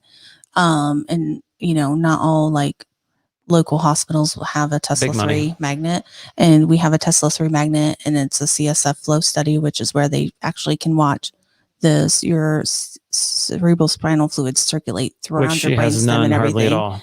But yeah, like I can't have brain surgery again to go wait. in and do a revision. What is the downside to not having barely any? Because I've asked her this a million times. I'm What, like, things suck now. And she said it was So worse. what happens when you don't have any freon in your system? You don't cool? You don't Well, perform. compressor? Yeah, exactly. Same thing. It's very interesting how like you can very easily correlate HVAC things to this, because basically you have your own like circulatory system with your cerebral spinal fluid around your brain and brainstem and spinal cord, and it has to circulate because that's how your brain. So what's the worst case scenario? Like, what is the worst thing that can happen to somebody with Chiari if it keeps deteriorating over time? Death. Yeah, you'll Most die, people- or you're invalid. You can't. Yeah. You won't be able to get around. You're pretty much stuck in a wheelchair. Like you can't do anything. Because it controls all your body functions. Mm-hmm. Yeah. And most people, because I was diagnosed and had brain surgery when I was 23, and I'm 37 now. So I had my surgery back in 2006. And it's been interesting to say the least. But when you have brain surgery, you trade one set of issues for a whole nother set of issues, which is interesting. I mean, my quality of life is far better now, even though I have chronic pain and all this other stuff. But I can actually go and do things, whereas before I was literally bedbound because the migraines were so debilitating. And people are thinking, oh, it's just a headache, you should be used to it, but you can't. And then this is actually showing you what they do to you when they actually put you on your belly, and they actually put your head in this like vice grip looking thing that drills into the side of your head to hold your head in position. And they actually make this big old incision in the back of your head. They open everything up, and then they actually, so this is a great picture. So the top part of the skull, this is looking like from like if you're looking up at someone's chin, like is the front area on the right. So that's like what that's where your brainstem and spinal cord comes out of. That's what it looks like for everybody. Below, you can see how much bigger that hole is. That's what mine looks like. So not only did they take out a humongous section of bone around the base of my skull, they also took out part of my first cervical vertebrae. So my brain hangs out the back of my skull now, but it's not being squished by all those bony structures. So Is that like you have to be more careful about? Oh, yeah. Oh yeah. We They were in can't get hit in the back church, of their head. and these people's kids were being little brats, and the one kid smacked her right in the back of the head. They about lost their kid. yeah, 'Cause, I mean, that could totally screw her to the point where she might be just a freaking bumbling, invalid after that. I mean, you're talking about poking, I mean, the brain. I mean, there's nothing protecting it at all. Yeah, it's cadaver tissue. We had the same thing happen. We were at like a family event, and the person meant well. You know, you just jokingly smack somebody in the back of the head. He meant well. He really did forget, but I saw red when he did that, and I was ready to murder him. Just because, thank There's God no my reason wife to was begin fine, and he with. was like, Yeah. he's like, Gil, I didn't know. I'm sorry. And I was like, yeah, all right, man. Like, cause it's dangerous. They can't get hit in the back of the head. yeah. Um, And like we can't ride roller coasters. We can't anything. Like I can't even ride like The a side by razor, side. yeah. Like I have to be so careful what I do. Like if I were to ever get in a car wreck, that'll pretty much I'm toast. And now like I have so much scar tissue in the back of my head that we can't go back in and do surgery.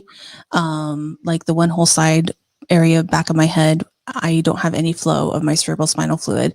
But it has another way that it can make it can circulate in my head. But if we were to go back in and try to cut out some of that scar tissue that has developed over the years, we could actually cut away the blood supply to my brainstem and cerebellum, and then I would literally have a stroke and become a vegetable and die. So I can't ever have brain surgery again. So it's just like, okay, well, we just have to manage and do things the best we can. And this is what Gil was talking about. Like, this is what's interesting. When you have brain surgery, the surgeons flat out tell you, like, look, you've got a 50-50 chance. Either you're going to, you're going to do better, you're going to feel better, but probably get some new symptoms that you didn't have before, or you're going to stay about the same or get worse. Like, you don't know what's going to happen. Doctors can't give you any guarantee. And a lot of doctors, I feel like, don't even want to do surgery unless you're to the point where your quality of life is so bad. That's really the only way they want to do surgery. Yeah. And the way he also put it there too, he goes, you're not going to want to hear this, but your quality of life currently is you're able to walk yourself, you're able to feed yourself, you're able to get around and stuff like that. And you may be in pain nonstop, but that's a better quality of life than to be in a wheelchair, can't talk, can't walk, can't do a lot of stuff. Things can go a lot worse. Mm-hmm. And that was one of the things where it's like, okay, now what do we do? Because basically you just lost all hope. And now it's like, okay, because things are just getting worse. And we just went through this literally last year. So, to find out that there's nothing there, then they sent us to this other guy who was a treatment. I think he was a pain specialist. Well, with all these people on the narcotics and stuff and abuse of it, they treat these people like they're drug addicts. So to get those drugs are nearly impossible, and they only want to give them, a very small amount and everything else. So we went to see this guy, and he was a total joker to the point where he actually counterdicted the guy and said maybe he just didn't want to do the surgery, blah, blah, blah. And this guy's working for the same hospital. So it's like, okay, this guy's a total jerk off. So when we basically heard about spinal cord stimulator, which is what she just had recently installed, believe it or not, they literally put a device in her back that takes these little electro cords and they go into the spinal cord area and literally has a pulsating, believe it or not, pulse width modulation, just like our ECM motors. Is basically how it tricks the brain and basically does different pulsating patterns to trick the brain so it doesn't block it. And basically it screws up the pain receptor so it doesn't go to the brain and cause constant pain. She can still feel stuff. She has touch and all that, as far as any type of damage or whatever, but the weird false signals that she gets, because, feeling like your skin's on fire is technically like a false signal, or the cramping and all this other weird crap that goes along with it. It blocks a lot of that stuff. Now, granted, because she had so many things wrong up high, they could only technically go about halfway up the spine area, and that's where they had to stop it at. So in that position and with all the different areas that it's able to work, because it has multiple little receptors all the way around. I think it's 8, like it's 2, 2, 2, 2 on the one, 2, 2, 2 down on the other. And it's funny to talk to these guys because, you're asking questions as an HVAC guy. You're like, okay, well, how many, what kind of battery does it have in there? Is it a lithium ion? How are they going to charge? It charges by wireless, and then what frequency is it working on when you communicate with it? And this lady's like, do you want a job? And what do you do? And it's like, well, we do HVAC, we do everything, And so, to listen, and get this thing installed, it makes it better, but it still doesn't fix everything. So basically from the waist down, things are better, but still where all the damage was done up high, it didn't do nothing for that. And that was a very costly thing. But it only did make it better. $95,000 would build to my insurance. Yeah. Oh, yeah. I bet. When you were talking about with drugs, they make you feel like a drug addict. Well, my wife's had 2 children with after having Chiari. Mm-hmm.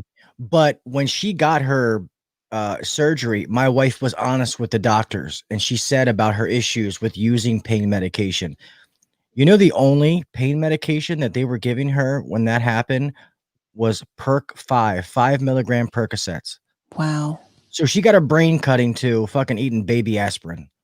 That's crazy. Because she was honest. I was ready to go rob a drug dealer because it was it's just crazy. Be cheaper. Yeah, exactly. It's nuts. Also let them know, we keep talking about the surgery, about how you said you trade one set of problems for the other, about what you deal with after, now. You say yours, and I can speak for my wife. Yeah, I have sleep apnea, and sleep apnea, your obstructive sleep apnea and you also have centralized sleep apnea.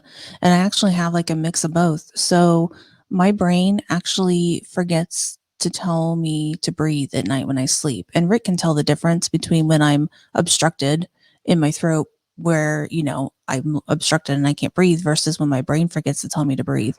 And I literally, even to take a nap, to lay down, I have to have my machine. If the power goes out, as much as Rick hates having to get up and start up the generator, I cannot go to sleep without it because I will actually stop breathing. And the majority of people that have Chiari, that are like usually in their 20s and 30s, that pass away in their sleep is because of sleep apnea, which is quite interesting. And of course, like I have really bad memory problems, the brain fog, can't find words. There's like a really good slide like that has all the issues. Like I still have headaches, the dizziness. I can't stand on one foot.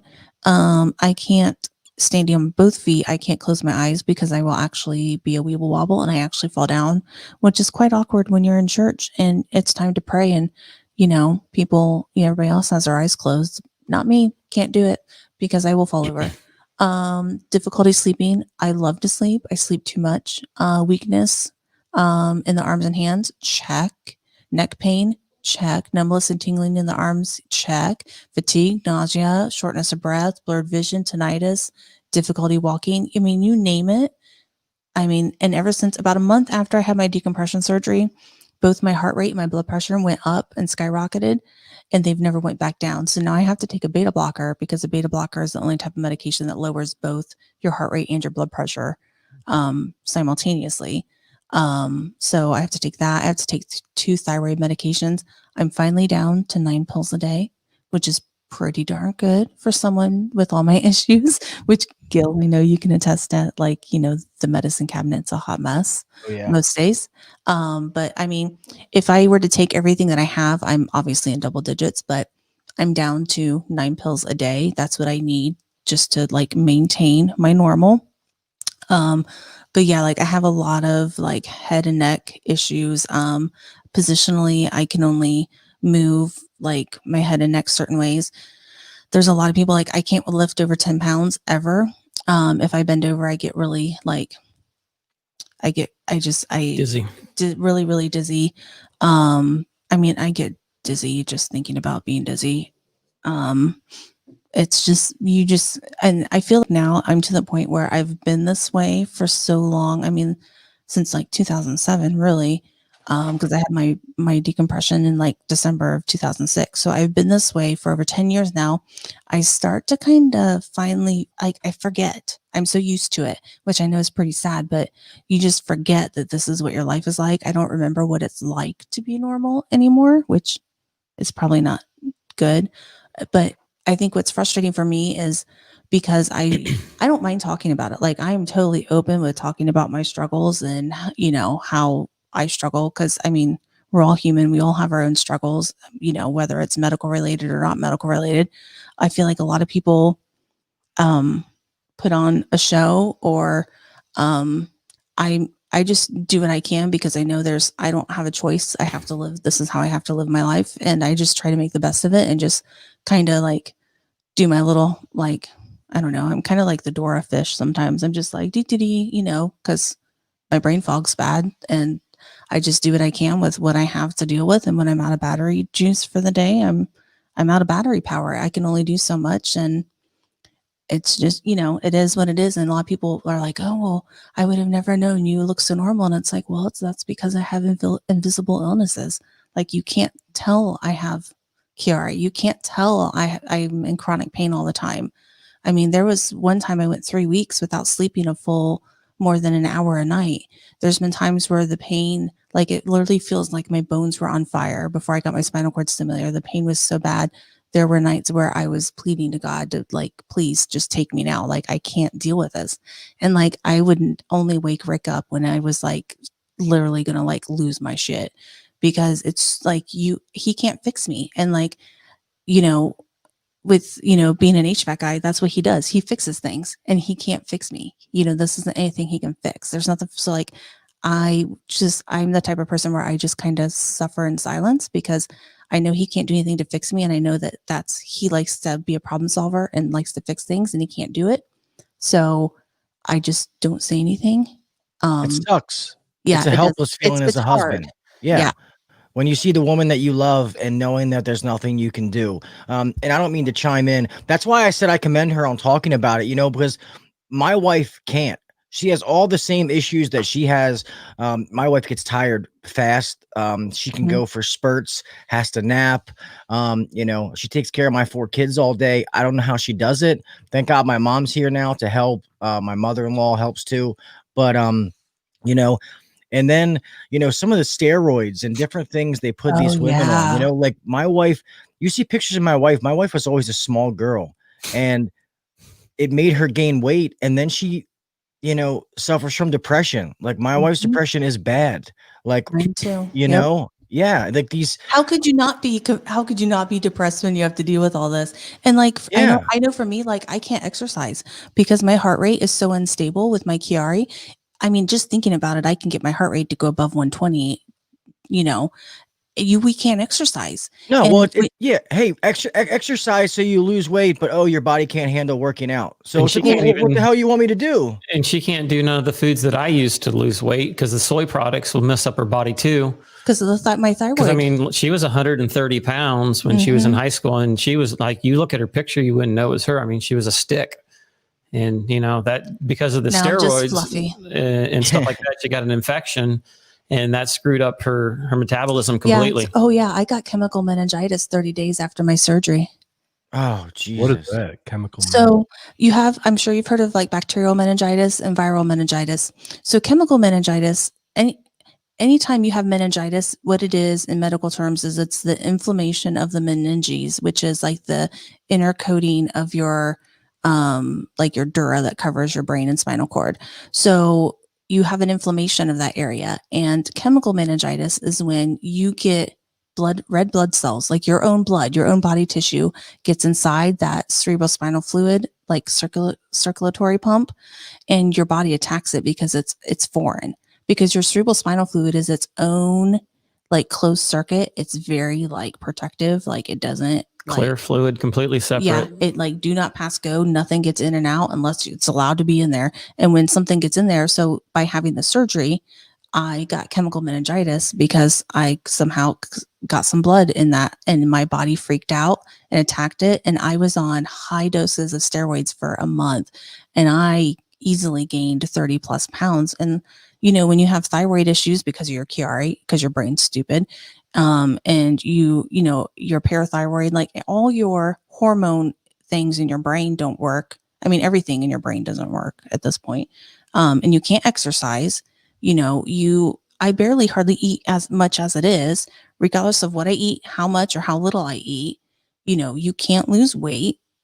No. You're just kind of stuck. And when you have to take high doses of steroids for a month, and like I was roiding, like my brother can tell you, I would be up, like I would maybe sleep an hour when I had to take all those steroids, because that's what they give you for meningitis is high doses of steroids.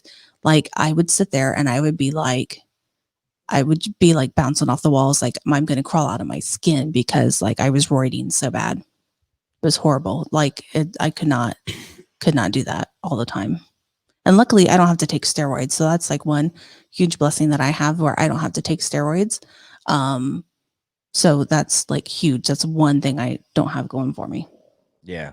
My wife's off of them now, but it's kind of like the damage is done, like it's done what it did. There's no going back. My wife's the same way. She's on this thing now where she thinks if she doesn't eat, she'll lose weight. I'm like, well, that you can't do that either. Like your body needs nutrients. That's also, she doesn't eat, that makes her more tired. I mean, it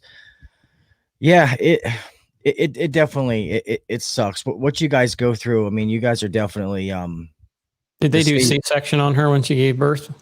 well, funny story. Well, not really funny, but, my first daughter, okay, so 3 of my children were with one doctor. The last one was with another one. So my 2 sons are before she was diagnosed. My 2 daughters are after she was diagnosed. My first daughter, she actually gave a vaginal birth. Wow. Yeah. Everything thank God, was okay. But kind of quickly, she got pregnant with my second daughter, and the neurologist was like, "Hey, I said you guys were good. I didn't mean keep going, you know." But then we had to go to that doctor who delivered was no longer delivered babies, was just like a girly doctor. So we had to get a new doctor. That doctor said, he's like, you should have never ever that had a vaginal birth. That should have been a Strange. scheduled C-section. yep. Like, he's like, we are scheduling this one. He's like, you are not having a vaginal birth with the way your brain is. Like, that should have never happened, and you're lucky that you're still here because of that. Yeah. So he scared us for a little bit, but then assured us that everything would be okay. But he did say, you have to get your tubes tied. Like, you can, there can't be any more whoopsie daisies. Like, you cannot go through childbirth again. Did He's you like, get, what, because, two more yeah. times? What's No, that? was the last one. And then you did, was that on the second one? And you No, did it that two was- more times? No, that was the last one. Oh. The Oh, girls. were fine. yeah, that was the last one. Yeah. Oh. So he was Yeah, like, so- you guys are done. Yeah. So just to put some context behind that. So just think, so when you have, The straining. yeah. So anytime you strain, so even having a bowel movement, think of all those times you got one in there sideways and you really got to push for it to come out. Like, that is enough to make me see stars and almost pass out and fall off the toilet. So, so that's why they recommend that. Oops, sorry. No, it's true story though, isn't it? Like, Yeah. that's why they say that, they recommend most women that have Chiari malformations, mostly that have been decompressed, especially that have been decompressed, that you have a C-section. And some even recommend they do it under a general anesthetic because they don't want you having a spinal, because you don't want to have any extra stress put on your spinal cord, like your spinal column, that will do any type of pressure changes with your cerebral spinal fluid pressure levels. So yeah, like I'm glad your last doctor though was very adamant about, look, you can't have a vaginal delivery. We need to just a section. And a lot of people freak out because they're thinking, oh my gosh, it's a big surgery. I'm really scared. But honestly, once you've had brain surgery, it's kind of like, okay, sure, why not? Yeah. Well, also with my first daughter, which really isn't Chiari related, but she had what's called an inversion, Mm-hmm. where the baby was upside down. Yep, they had a flipper. That is the most barbaric goddamn thing I have ever seen in my life, where literally two doctors are pushing on my wife's stomach. My wife said that was so painful.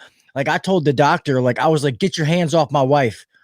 And I was literally getting ready to put my hands on the doctor when you saw my daughter just go whoop. You literally saw her flip around from the outside of her stomach. And he turned around. He's like, don't hit me. I was like, we were pretty damn close, bud. Yeah. So basically, when they do aversion, it's because the baby's not head down, baby's feet are down, and we don't like delivering babies with either butt first or feet first. We like them to be head first. So basically, they grease up mama's belly like a greased pig, and they manually flip the baby from the outside from mom's belly, and it's not gentle by any means, because you're trying to, that baby's almost term and there's not a whole lot of room in there, and they're trying to flip the baby. And if they can't flip baby, then mom's got to have a C-section.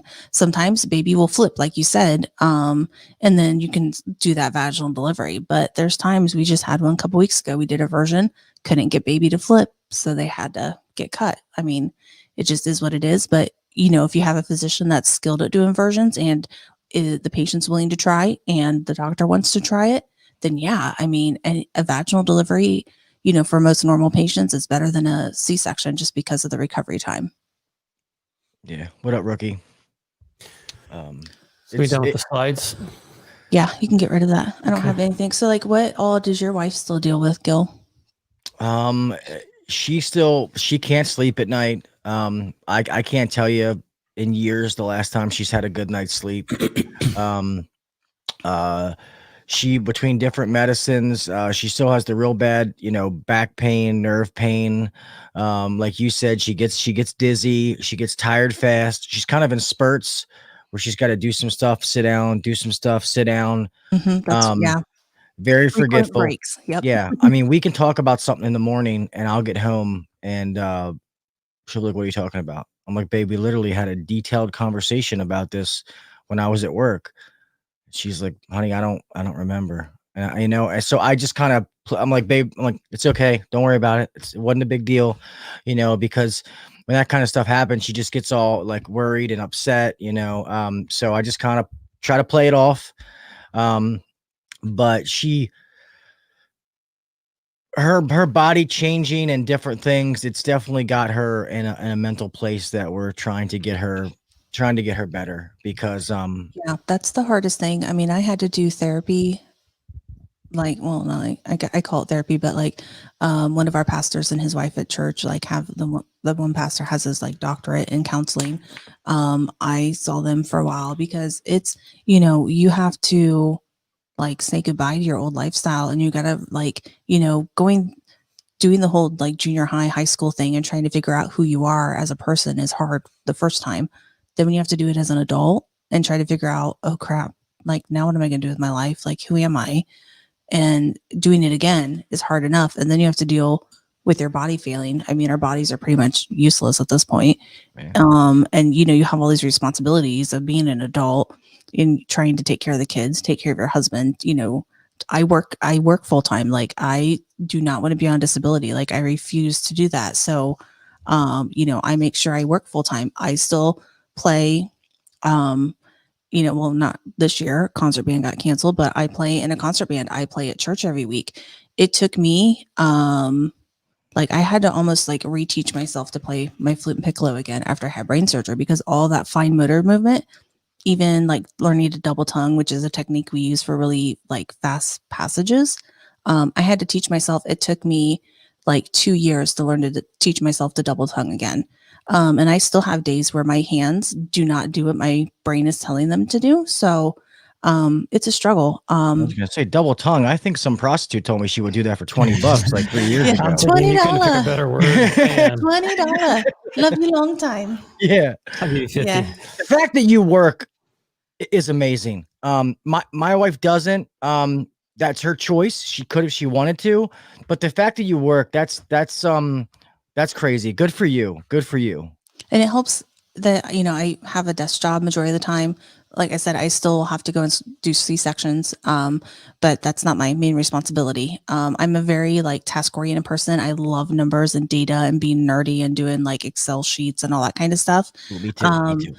Yeah. So like, I'm technically the office coordinator for the labor and delivery unit that I work at a local hospital. So it's, right up my alley. My grandma was a labor and delivery nurse, so it's kind of in my blood. I can still, like, when it hits the fan, like I can go out, I can put on a hat, I can go back and open to do, because we have our own OR suite. I can scrub in, I can do what needs to be done. I can help the nurses out. But at the same time, the nurses also know that, obviously I have issues, but I think they forget a lot of times because I do appear to be normal. And I feel like that anytime you have a deficit, you always have to make certain accommodations for yourself. So because I know that if I out of sight, out of mind really easy, like I'm a fish, like I'm a goldfish, like within 3 seconds, I'll forget. I have sticky notes all over my desk at work, which drives me nuts because I like everything to be nice and clean and organized.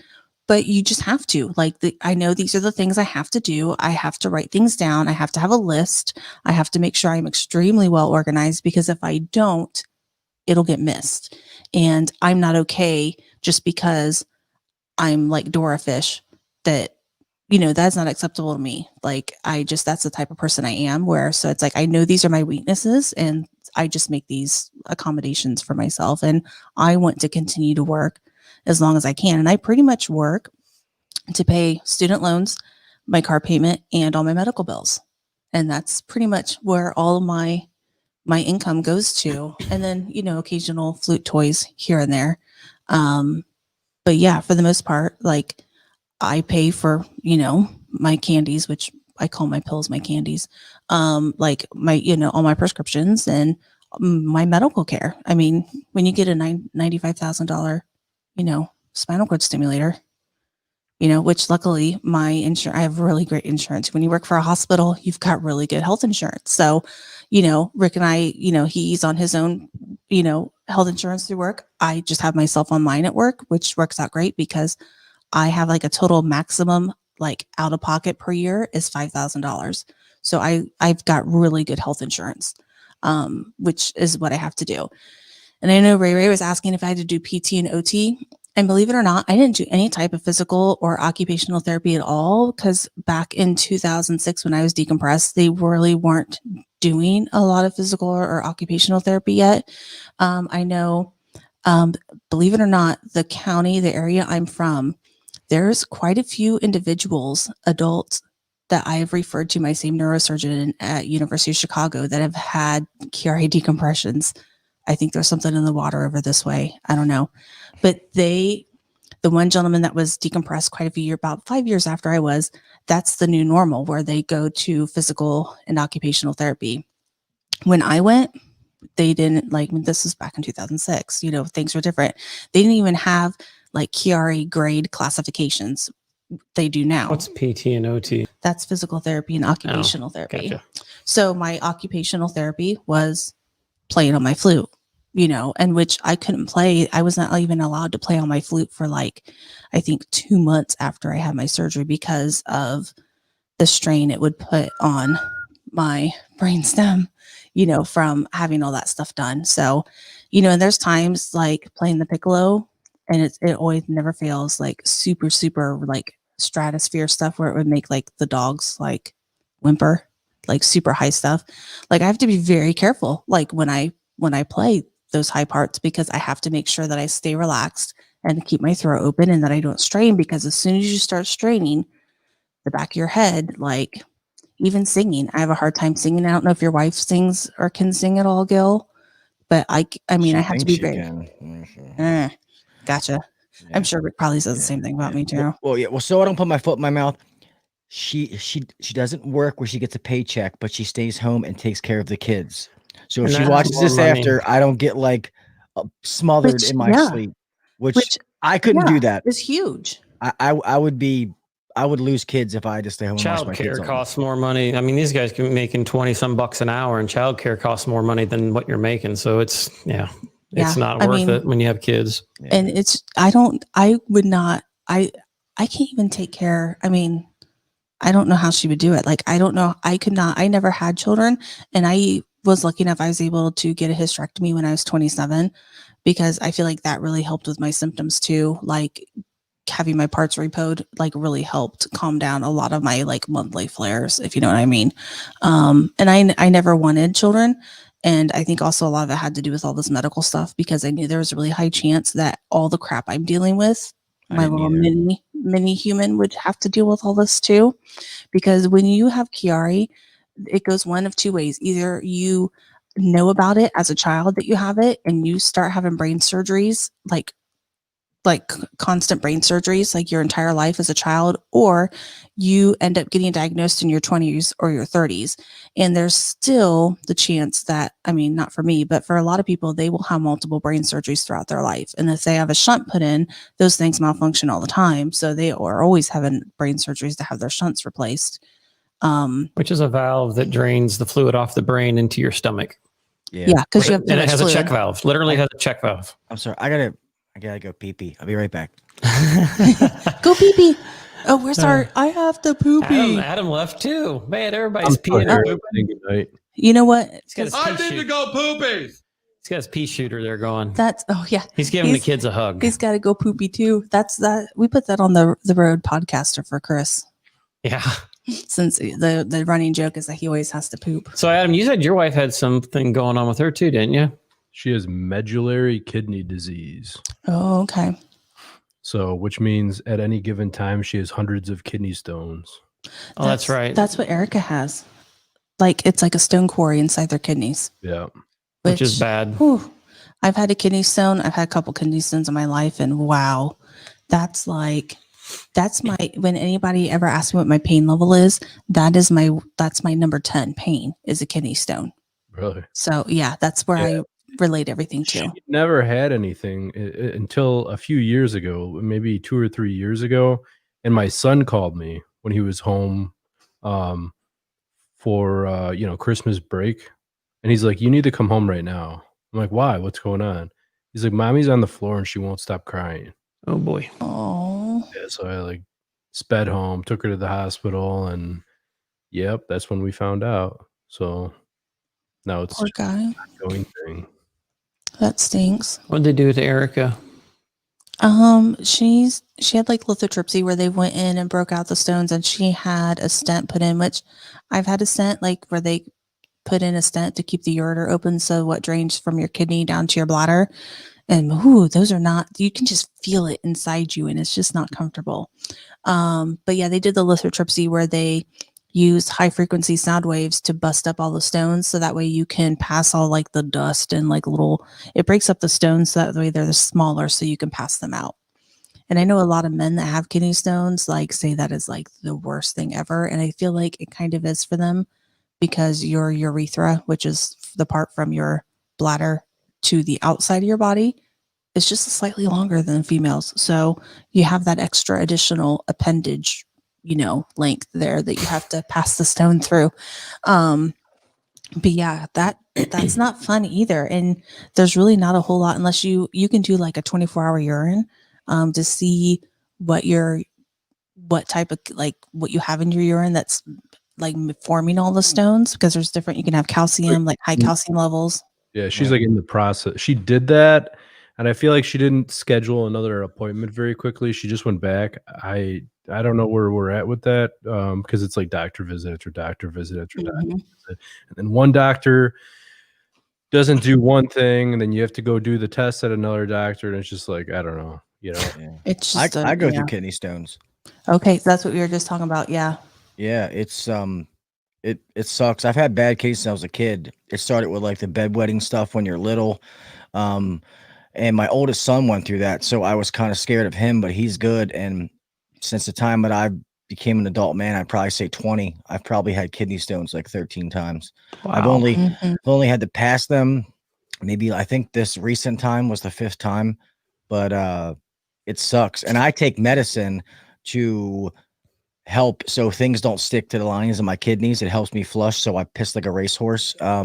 But what sucks is one of the side effects is perspiration. So imagine you're working outside where you're already sweating, and then I walk up to a house looking like, I got a bald head, just running down my face. So I had my doctor, I said, you know what, I can't do this. He put me on something different. I got a kidney stone like a month later. I said, you know what, I'll take the sweating if I don't have to pee fire. I'm like, so this is good. Yeah, I mean, it's kind of, and I was telling Adam that like when they go in the hospital and they have you rate your pain, like for me, a kidney stone is that's my number 10 is a kidney stone. So that's where I compare everything to is this kidney stone level or not? Yeah. It definitely sucks. I would say I wouldn't wish that on my worst enemy, but there's a few people off the top of my head I wouldn't mind if they got one. But yeah, that definitely it definitely sucks. Like my daughter's the last time I had one. I mean, I'm literally, I was on the ground, laying on the ground, screaming, crying. And I remember being little and a friend of mine's dad, his dad was an Army Delta Force. So if you guys don't know that, they're bad MFers. Okay. They're no joke. And when I saw him on the ground crying with one, I was like, man, these things gotta hurt. And then when I got one, I'm like, I'll cry like a little biatch. I don't give if he's crying. I mean, but my daughters didn't know how to take it. My wife had to I had to go talk to them afterwards, just because they're not used to seeing daddy, laying on the floor crying like that. I'm not a real emotional. Well, I am, but you don't see me cry like that. But that was. I cry during movies. You don't? Yeah. Yeah. Rick asked me to hold him during, those emotional scenes to help get him through. Yeah. You want to cuddle? The Notebook. And I'm like, get off of me. Don't touch me. She's like, leave me alone. I'm like, what the? Well, and before I got my spinal cord stimulator, like even Rick just like poking me, like not even hard. I would about like. With my finger, of course. Well, yeah. I would about like jump off the couch because it hurt so bad. It's weird. You remember when we talked about how they don't remember stuff? They always seem to remember when things last happened, though. Yeah. Yeah. Yeah. I would never get upset about a sad movie. You know what I mean? Like somebody's in a hospital and they get into a car wreck or whatever, and they're, hey, give them 9 cc's of blah, blah, blah. And then they end up dying. Mm-hmm. I'll be sitting there, cold as heck.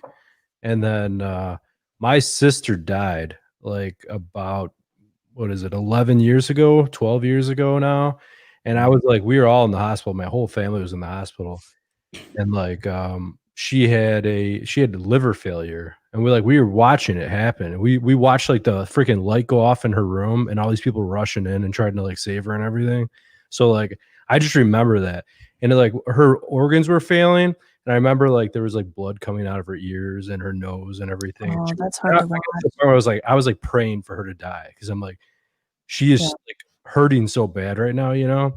So now when there's like a movie like that on and there's somebody dying, instantly I get choked up. You know what I mean? Instantly, it's like, it just brings it back, you know? Yeah. Yeah. Because it hits you. I'm the same way if I watch like, and I'm sorry about your sister, man. That sucks. But you know, like just losing a dog. So if I see something like that, it makes you feel personal. Like my dad, when he passed away, if I watch anything where like someone loses a parent, like some of them, did you notice that a lot of parents die in freaking Disney movies? Yeah. Yes. They only have one parent. That's their MO. Yeah. So when things like that happen, that does kind of get to me, and it kind of hits, hits home. So when you start to make it something in your life, that's kind of a difference. So that kind of stuff does choke me out. I immerse myself into the video though. I kind of forget what's going on and I kind of lead the part type thing. I think that's why sometimes I get more into it. But yeah. But that's a good movie though. That's what they want you to do. Exactly. You're not worried about, I mean, the whole point of killing time so that you can get away from reality or whatever. So yeah. Yeah. Then the movie ends and you're like, shit, I got to go to work tomorrow. Yeah. Damn it. I had to take extra 2 pills tonight just because tomorrow I know I'm on call and everything else. But Wow. Ray said he came close to dying. He was in a 7-day coma. Not a good one. That doesn't sound good. Is there such thing as a good coma? Well, I guess, I don't know. You know, but I don't mean that in a joking manner, but I was just asking. So I'm glad that you're okay. Yeah, I didn't. Yeah, right. That's crazy. There was I can't remember the guy's name. Somebody like very early on when we were on Shop Talk channel, there was a guy that called in and we were like joking, you know, we BS and mess with everyone nonstop. And some guy called in. He's like, he was very hard to understand. And we thought he was messing with us because all these people call in and they mess with us. You know, it's just like a big joke. The whole show is a joke, blah, blah, blah. But he's like, yeah, you guys' show is awesome. I just got out of the hospital. I have a problem with seizures, and I had a seizure when I was driving my truck, and I rolled over like 15 times. And I was on like life support and crap. We're like, holy crap, you're calling us right now? What is going on? That's dedication right there. Yeah. Wow. That's insane. But it was like a weird change of feeling in the show. You know what I mean? Because everyone's like joking around, having a good time. And you call them, we're like, man, it's like very serious. The changes of topic. Yeah. That's one thing about these videos, man. And me and Rick were touched on it earlier is, you know, you don't have to be some big, huge YouTuber with millions of followers and stuff like that. But everybody touches somebody different as far as how you do things, your story, how you help people. And when you get emails like that, you know, that's why I'm very open about, you know, addiction and the kind of things that I went through. And, you know, when people message you and say, hey, man, that helped me, and now I'm doing this, like, that is the kind of payoff for stuff like this. Like your show, you know, means the world to that guy. So for a little bit, that guy watches you for an hour or 2 hours on Friday. And that really touches, you know what I mean? Like you wouldn't think it's that big of a deal, but it could be a big deal to them, you know? So that's the cool thing about this. When I got told I wasn't allowed to do it no more and I had to yank everything down, I mean, I was contemplating between quitting and retaliating and all kinds of stuff. And then when I got all these emails and messages and all this other stuff from everybody, it was like, wow, you know, all these people that didn't say nothing all those months, then all of a sudden I had one guy tell me, you know, can you at least give me a direct link so I can do it? He goes, I used to use these videos all the time to help me get through it. And I'm thinking, these guys don't have nobody to help them. What the heck? You know, and I'm sure in certain companies in smaller places, or if you're by yourself or whatever, or you're afraid to ask because, you know, you're afraid they're going to demote you or whatever, maybe they are using these things for that kind of stuff, which I'm like, it made me feel really good because a lot of times, you know, I'm not always the nicest person in the world. So it's like, wow, this is pretty cool. So, I mean, that's that was really the coolest thing when everything, I have all the old videos, and I've thought about having like a paid membership or something where they could go see them. Cause all the older ones had my company logo in it, and it had some negativity here and there and things that I really didn't need to say that, I make sure I keep out of them now. And I thought about, people that actually would be interested in those that, they pay the $5 a month or something stupid. Those are the ones that would actually use them for something. Whereas some people just are afraid that, that it may be used against the company because I said something negative about a customer or whatever the case, which I don't do anymore in the videos or anything like that. But, I was, thought about doing that, but it was amazing to hear some of these people tell me their stories of how it helped them, which was awesome. Because I'm like, I had no idea. I just was trying to help out a little bit and just kind of see if it went anywhere. And it was I told cool. you, man, that's why in the field videos are so good, because me and Rick talked off air on the phone, is there's a lot of egos in our trade. Everybody's, I'm a super tech. No, I'm a super tech. I know everything. And some people are afraid to pass the knowledge on. And it's like, most of us will never meet each other. We're not going to bid on the same job. We're not fighting for the same customer. So help each other. It helps our trade. And people, granted, we can't help the fact that some homeowners watch it, but that homeowner that's going to watch a video and try to fix it themselves, nothing you're going to do is going to change that, and I don't know everything. I don't. I think I'm very good at some things. I need to be better at others. But if what I do can help somebody else, have a better career, advance in the trade, learn something, the way I explain it, maybe it click for them versus, somebody else explaining the same thing. That's why some people say, oh, there's so many people doing it. Like, there's no point in me doing it. Like, that's not true. Because you could say the same thing. We could all three say the same exact thing in a video, and one person might get one of us over the other person. It's just, that's really the payoff. Or find one of us, because let's be honest here. Think for a while I was like, I know all these guys who post videos. I don't know them all personally, but I think I know of most of them on YouTube. And then every so often I come across somebody else that has a ton of followers, and you're like, who's this guy? He's been doing it for a long time. You just randomly get recommended to somebody, so he might not even find you. Well, that's why I like the fact that our community, for the most part, most of us are friends, and we refer each other, and you know what I mean. So it's not the watch me, the rest of these guys suck. We try to all commingle and go on each other's shows or podcasts or live streams or whatever it is, just because we're all trying to serve the same purpose. You know what I mean? We're all doing the same thing, just maybe in a different way. And I think that's really awesome with your guys' trade is, you're always going to have those a-holes that, like you said, are a super tech and think they're better than other people.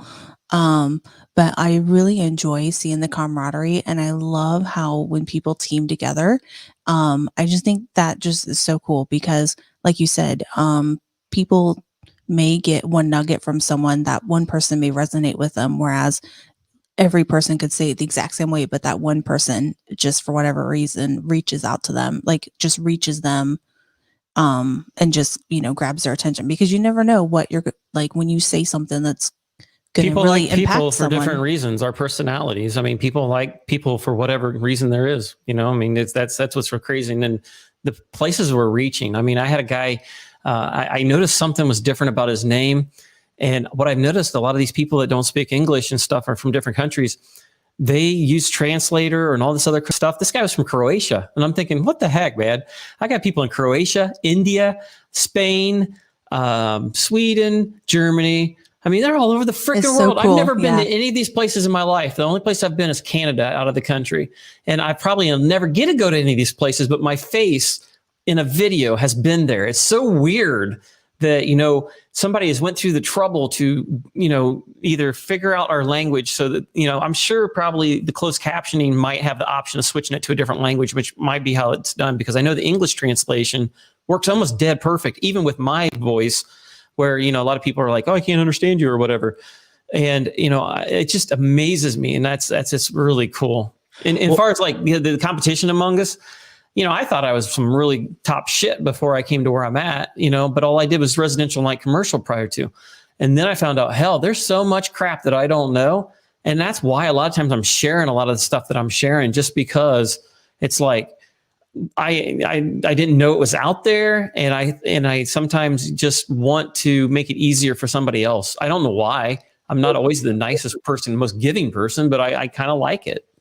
Right. And that's the same thing. Not necessarily on YouTube, because I haven't posted a YouTube video in a long time, but like teaching, teaching the new guy who I have working for me now, I show him something. I don't always necessarily tell him why, but the reasons why I'm showing him, I'm saying, make sure you do it like this or whatever, is because I've screwed something up in the past. You know what I mean? Yeah. Usually most of the stuff you learn is because of mistakes you've made.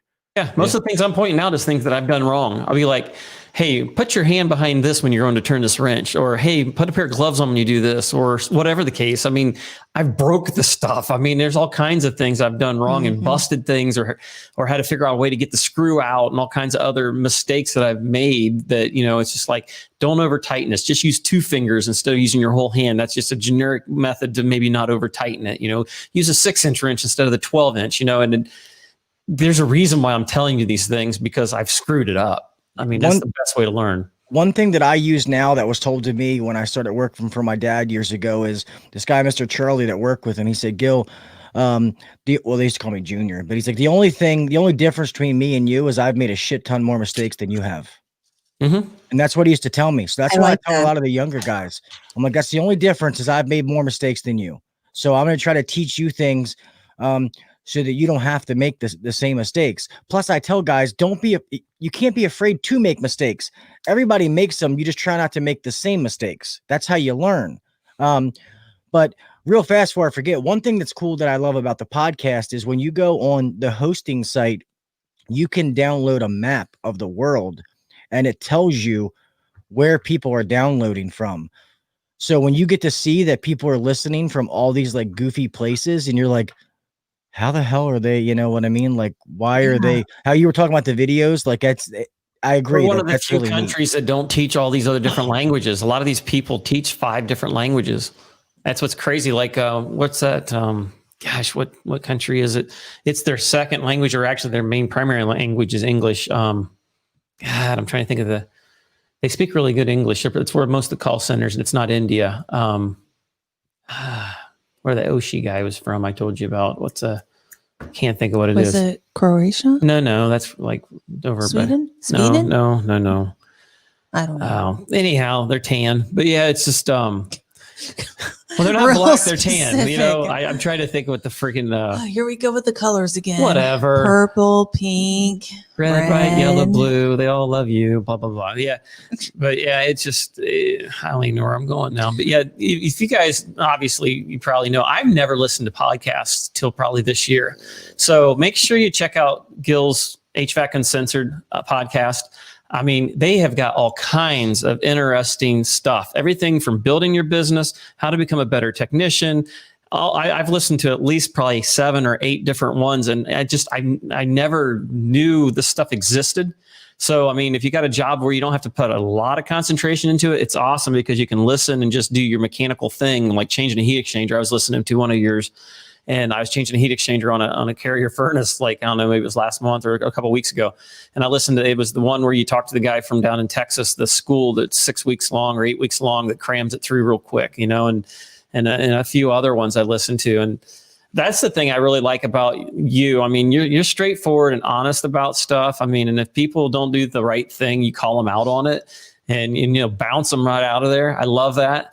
And, and just, it's real. And you literally are there for one goal, and that's just help other people. And that's just so uncommon anymore. So yeah, it's great. Check out the podcast by far. I mean, I'm nowhere near big enough to really do much for you, because I mean, I'm coming up on 10,000 here, hopefully by the end of the month, but that 30-some thousand people following you on Facebook. I mean, that's awesome. So, I mean, thank you. Hats off, because that is a lot of work. I mean, I'm seeing how much work it is even to get where I'm at now. And I'm getting 20 to 50 a day sometimes, which is awesome. But it's like that last video, it kind of, which I figured it probably would, because it wasn't real exciting. But, hopefully this one here, and refrigeration is always a little bit lower than the no cooling calls. The no cooling seems to do a lot better.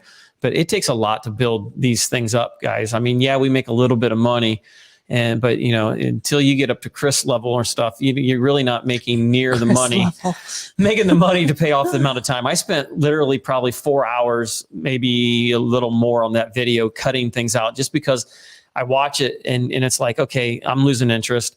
Go in there. What do I really got to say? So you know what I did and what don't I need to say? So I'm chop. And so there's a lot of work involved in this stuff and the planning that goes into it to keep things running smoothly, just like a radio show, because it basically is a radio show. So, I mean, check them out. Definitely. It's awesome. Well, plus Adam and them put their podcast, put their show out on podcast form too, don't you? We haven't been doing it in a while. We were I think we kind of went through the same hiatus you did over the summer. Once we got busy, we all kind of just let that go by the wayside. And we're just focusing on YouTube, you know? Yeah. And 10,000 subscribers is not shabby, Rick. I mean, that's more subscribers than I have on YouTube. I just need to post videos, but regardless, I don't. So, need to. No, I'm appreciative of everyone I got because I mean, I remember having just a few, and you know, and that's why I've been trying to help out Hughes man, Orion there, because you know, Chris helped me out in the beginning, and he pawned me off several times at the ends of his videos and helped me out, and I try to do the same thing for somebody else. I mean, if I think they're doing a good job and they're telling people accurate information, I have no problem sharing the light because I don't care. You know what? Just like you said, go out there and do it. If you want to learn how to do it, I'll help you do it. I'll help you pick out the equipment, whatever the case is. You know, we're all going to be a little different. We're all going to say it a different way, and people are going to like different people's personalities for different reasons. And that's what's going to build your channel. Either they're going to love you or they're going to hate you. It's going to be one or the other. And no matter what you do, it's going to be one or the other. So be you and do what you do, and you'll be successful as long as you do what makes you you. Yeah, that's the biggest. I'm sorry. Go ahead. Residential is on, so. She's asleep. I know, she was snoring earlier, so you have to do a little something for residential when she starts snoring again. Oh, sorry. He likes to hear Chloe snore. It's really cute. Craziness. But funny. We're coming up on the 2:05 mark there, it looks like. So, I mean, I really appreciate you guys hanging in there. Thanks for coming in, guys. I know this isn't all HVAC related, but honestly, I've never really tried to make the live show real super high tech or anything like that anyway. That's what the videos are more about. And, you know, it's just, I don't know. I think we come up with different things to talk about every time, and it just seems to work out great. That's why I really appreciate Adam and all the other overtime crew to come in to help give me somebody to bounce things off of. I really appreciate Gil coming in here because he's got a busy schedule, and it sounds like you got 4 kids. Holy crap, dude. So, I mean, that's a lot of time and effort going into that because you don't want to feel like you ignore them. It's bad enough with this field.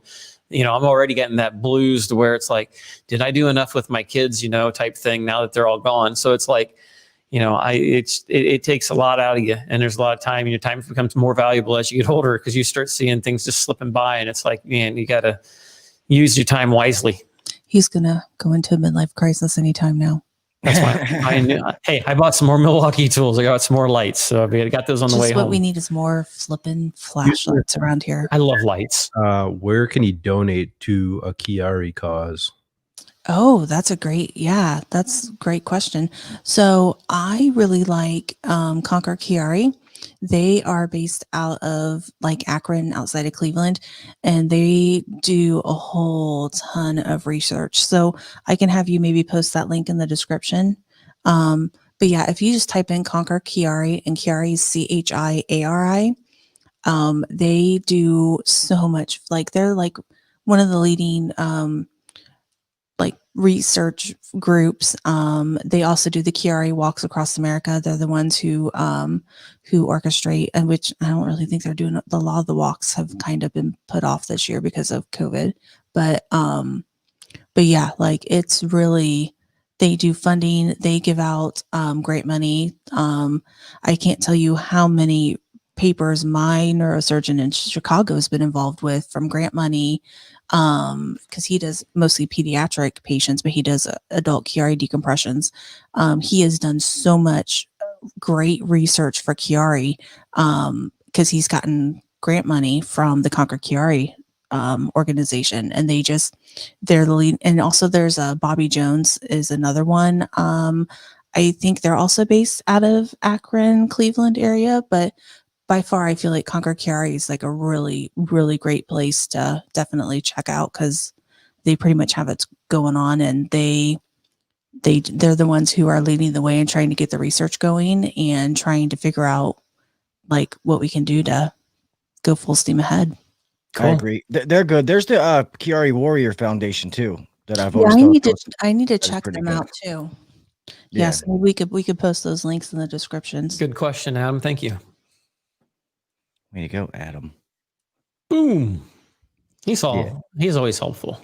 Yeah. Thank you guys for having me. I appreciate it. Thank you for coming on. Yeah, just so people know, with my new job, we'll free up time. So my live streams will start back up here soon. I might switch nights. I'm not quite sure. You should do it on Sunday evenings at 8:25. Yeah. Or do it on Fridays. I'm kind of thinking like Fridays at 7. Yeah, well, I heard that Friday night at 9 time slot is like, everybody wants Wide that. open. So, Heck yeah. yeah. I mean, so come on, man. yeah. Make people choose. I think that's what you should do. Yeah, I'm gonna title my show "Not Overtime," and then maybe everybody might come watch it. It's not work related. 5. I've always wondered what Jesus would do, and I think that's what he would do. Yeah. Yeah. Oh, Lordy. This is getting deep in here. It is. It's all good, though. I still have editing to do after this, so. I'm sorry. Oh, no. And you're actually on the same time zone as me, so, But at least we do try to start it at 8:30 so that we can get out at a halfway respectable time and stuff. So. Oh, and get this. So now Rick was like, I think he's mentioned multiple times. He's like, you should really learn how to do my video editing. And I'm like, Gil, seriously, like I can barely function and I can't even keep myself together. You think I'm going to be able to edit your videos? I don't have time to write music. I don't have time to play my flute for fun at home. Like I ain't got time to even keep the house clean. I mean, hello, you think I'm going to have time to edit your videos? It was worth a shot. No, not happening. Sorry, folks.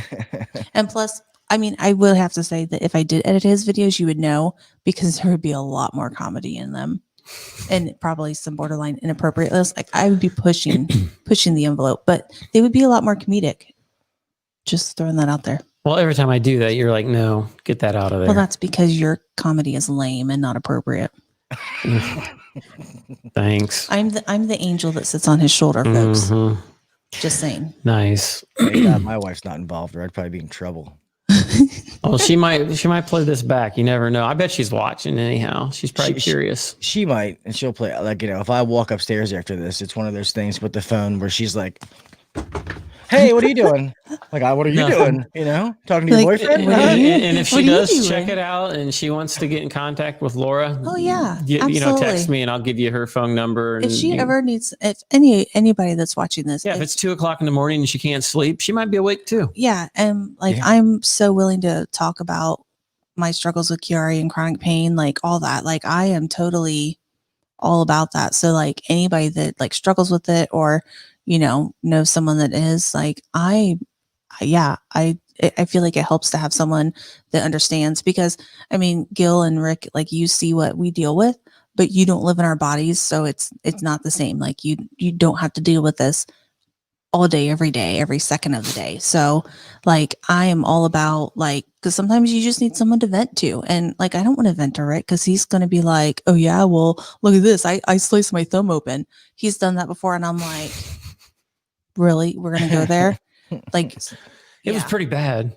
Yeah. See, like he thinks it's like the end of the world because like he has a paper cut and I'm just like, bud, you have no idea.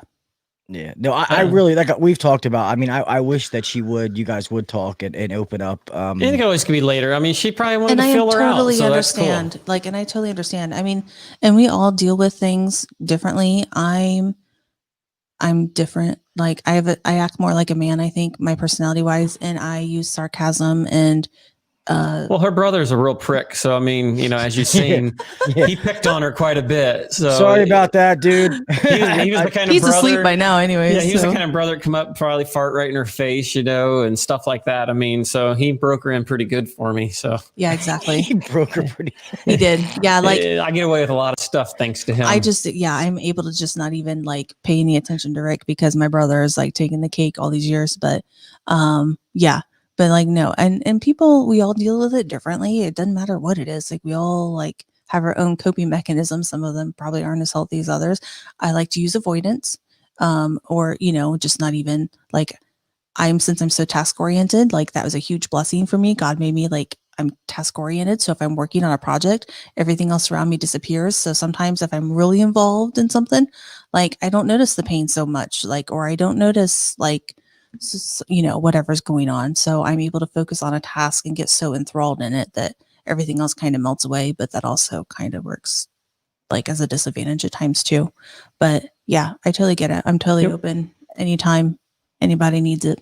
Let's wrap this mug up so he can edit videos and, you know. And I want to go to bed before I turn into a pumpkin. You're going to wake the doggy up. Plus, I'm paying him for a cigarette.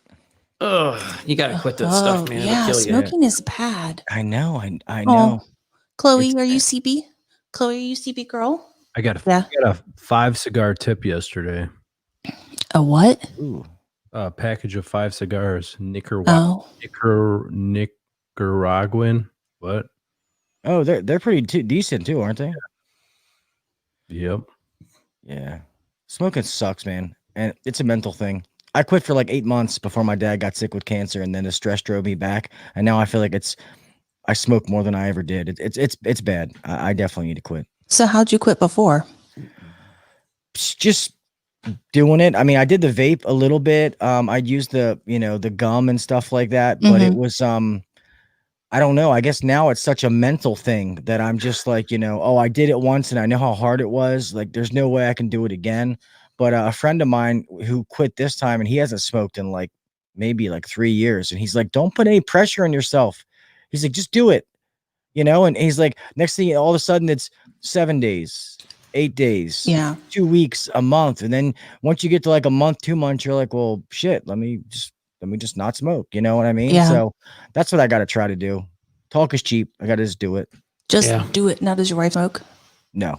Good. I was going to say, I hope she doesn't smoke. Yeah. That's she used bad. to. She Okay. quit. So that's one thing she did Good quit. for her. Yeah. As Adam's like getting out his, he's going to light him up. I'm dying here. Oh, smoking is bad, guys. Hacky. Yeah, I know. Oh, well, it is what it is. Couple of years. Something's gonna kill you. Yeah. Gotta die of something, I guess. You got your outro ready to go since you maybe wait the last time? Heck no. We've Good got grief.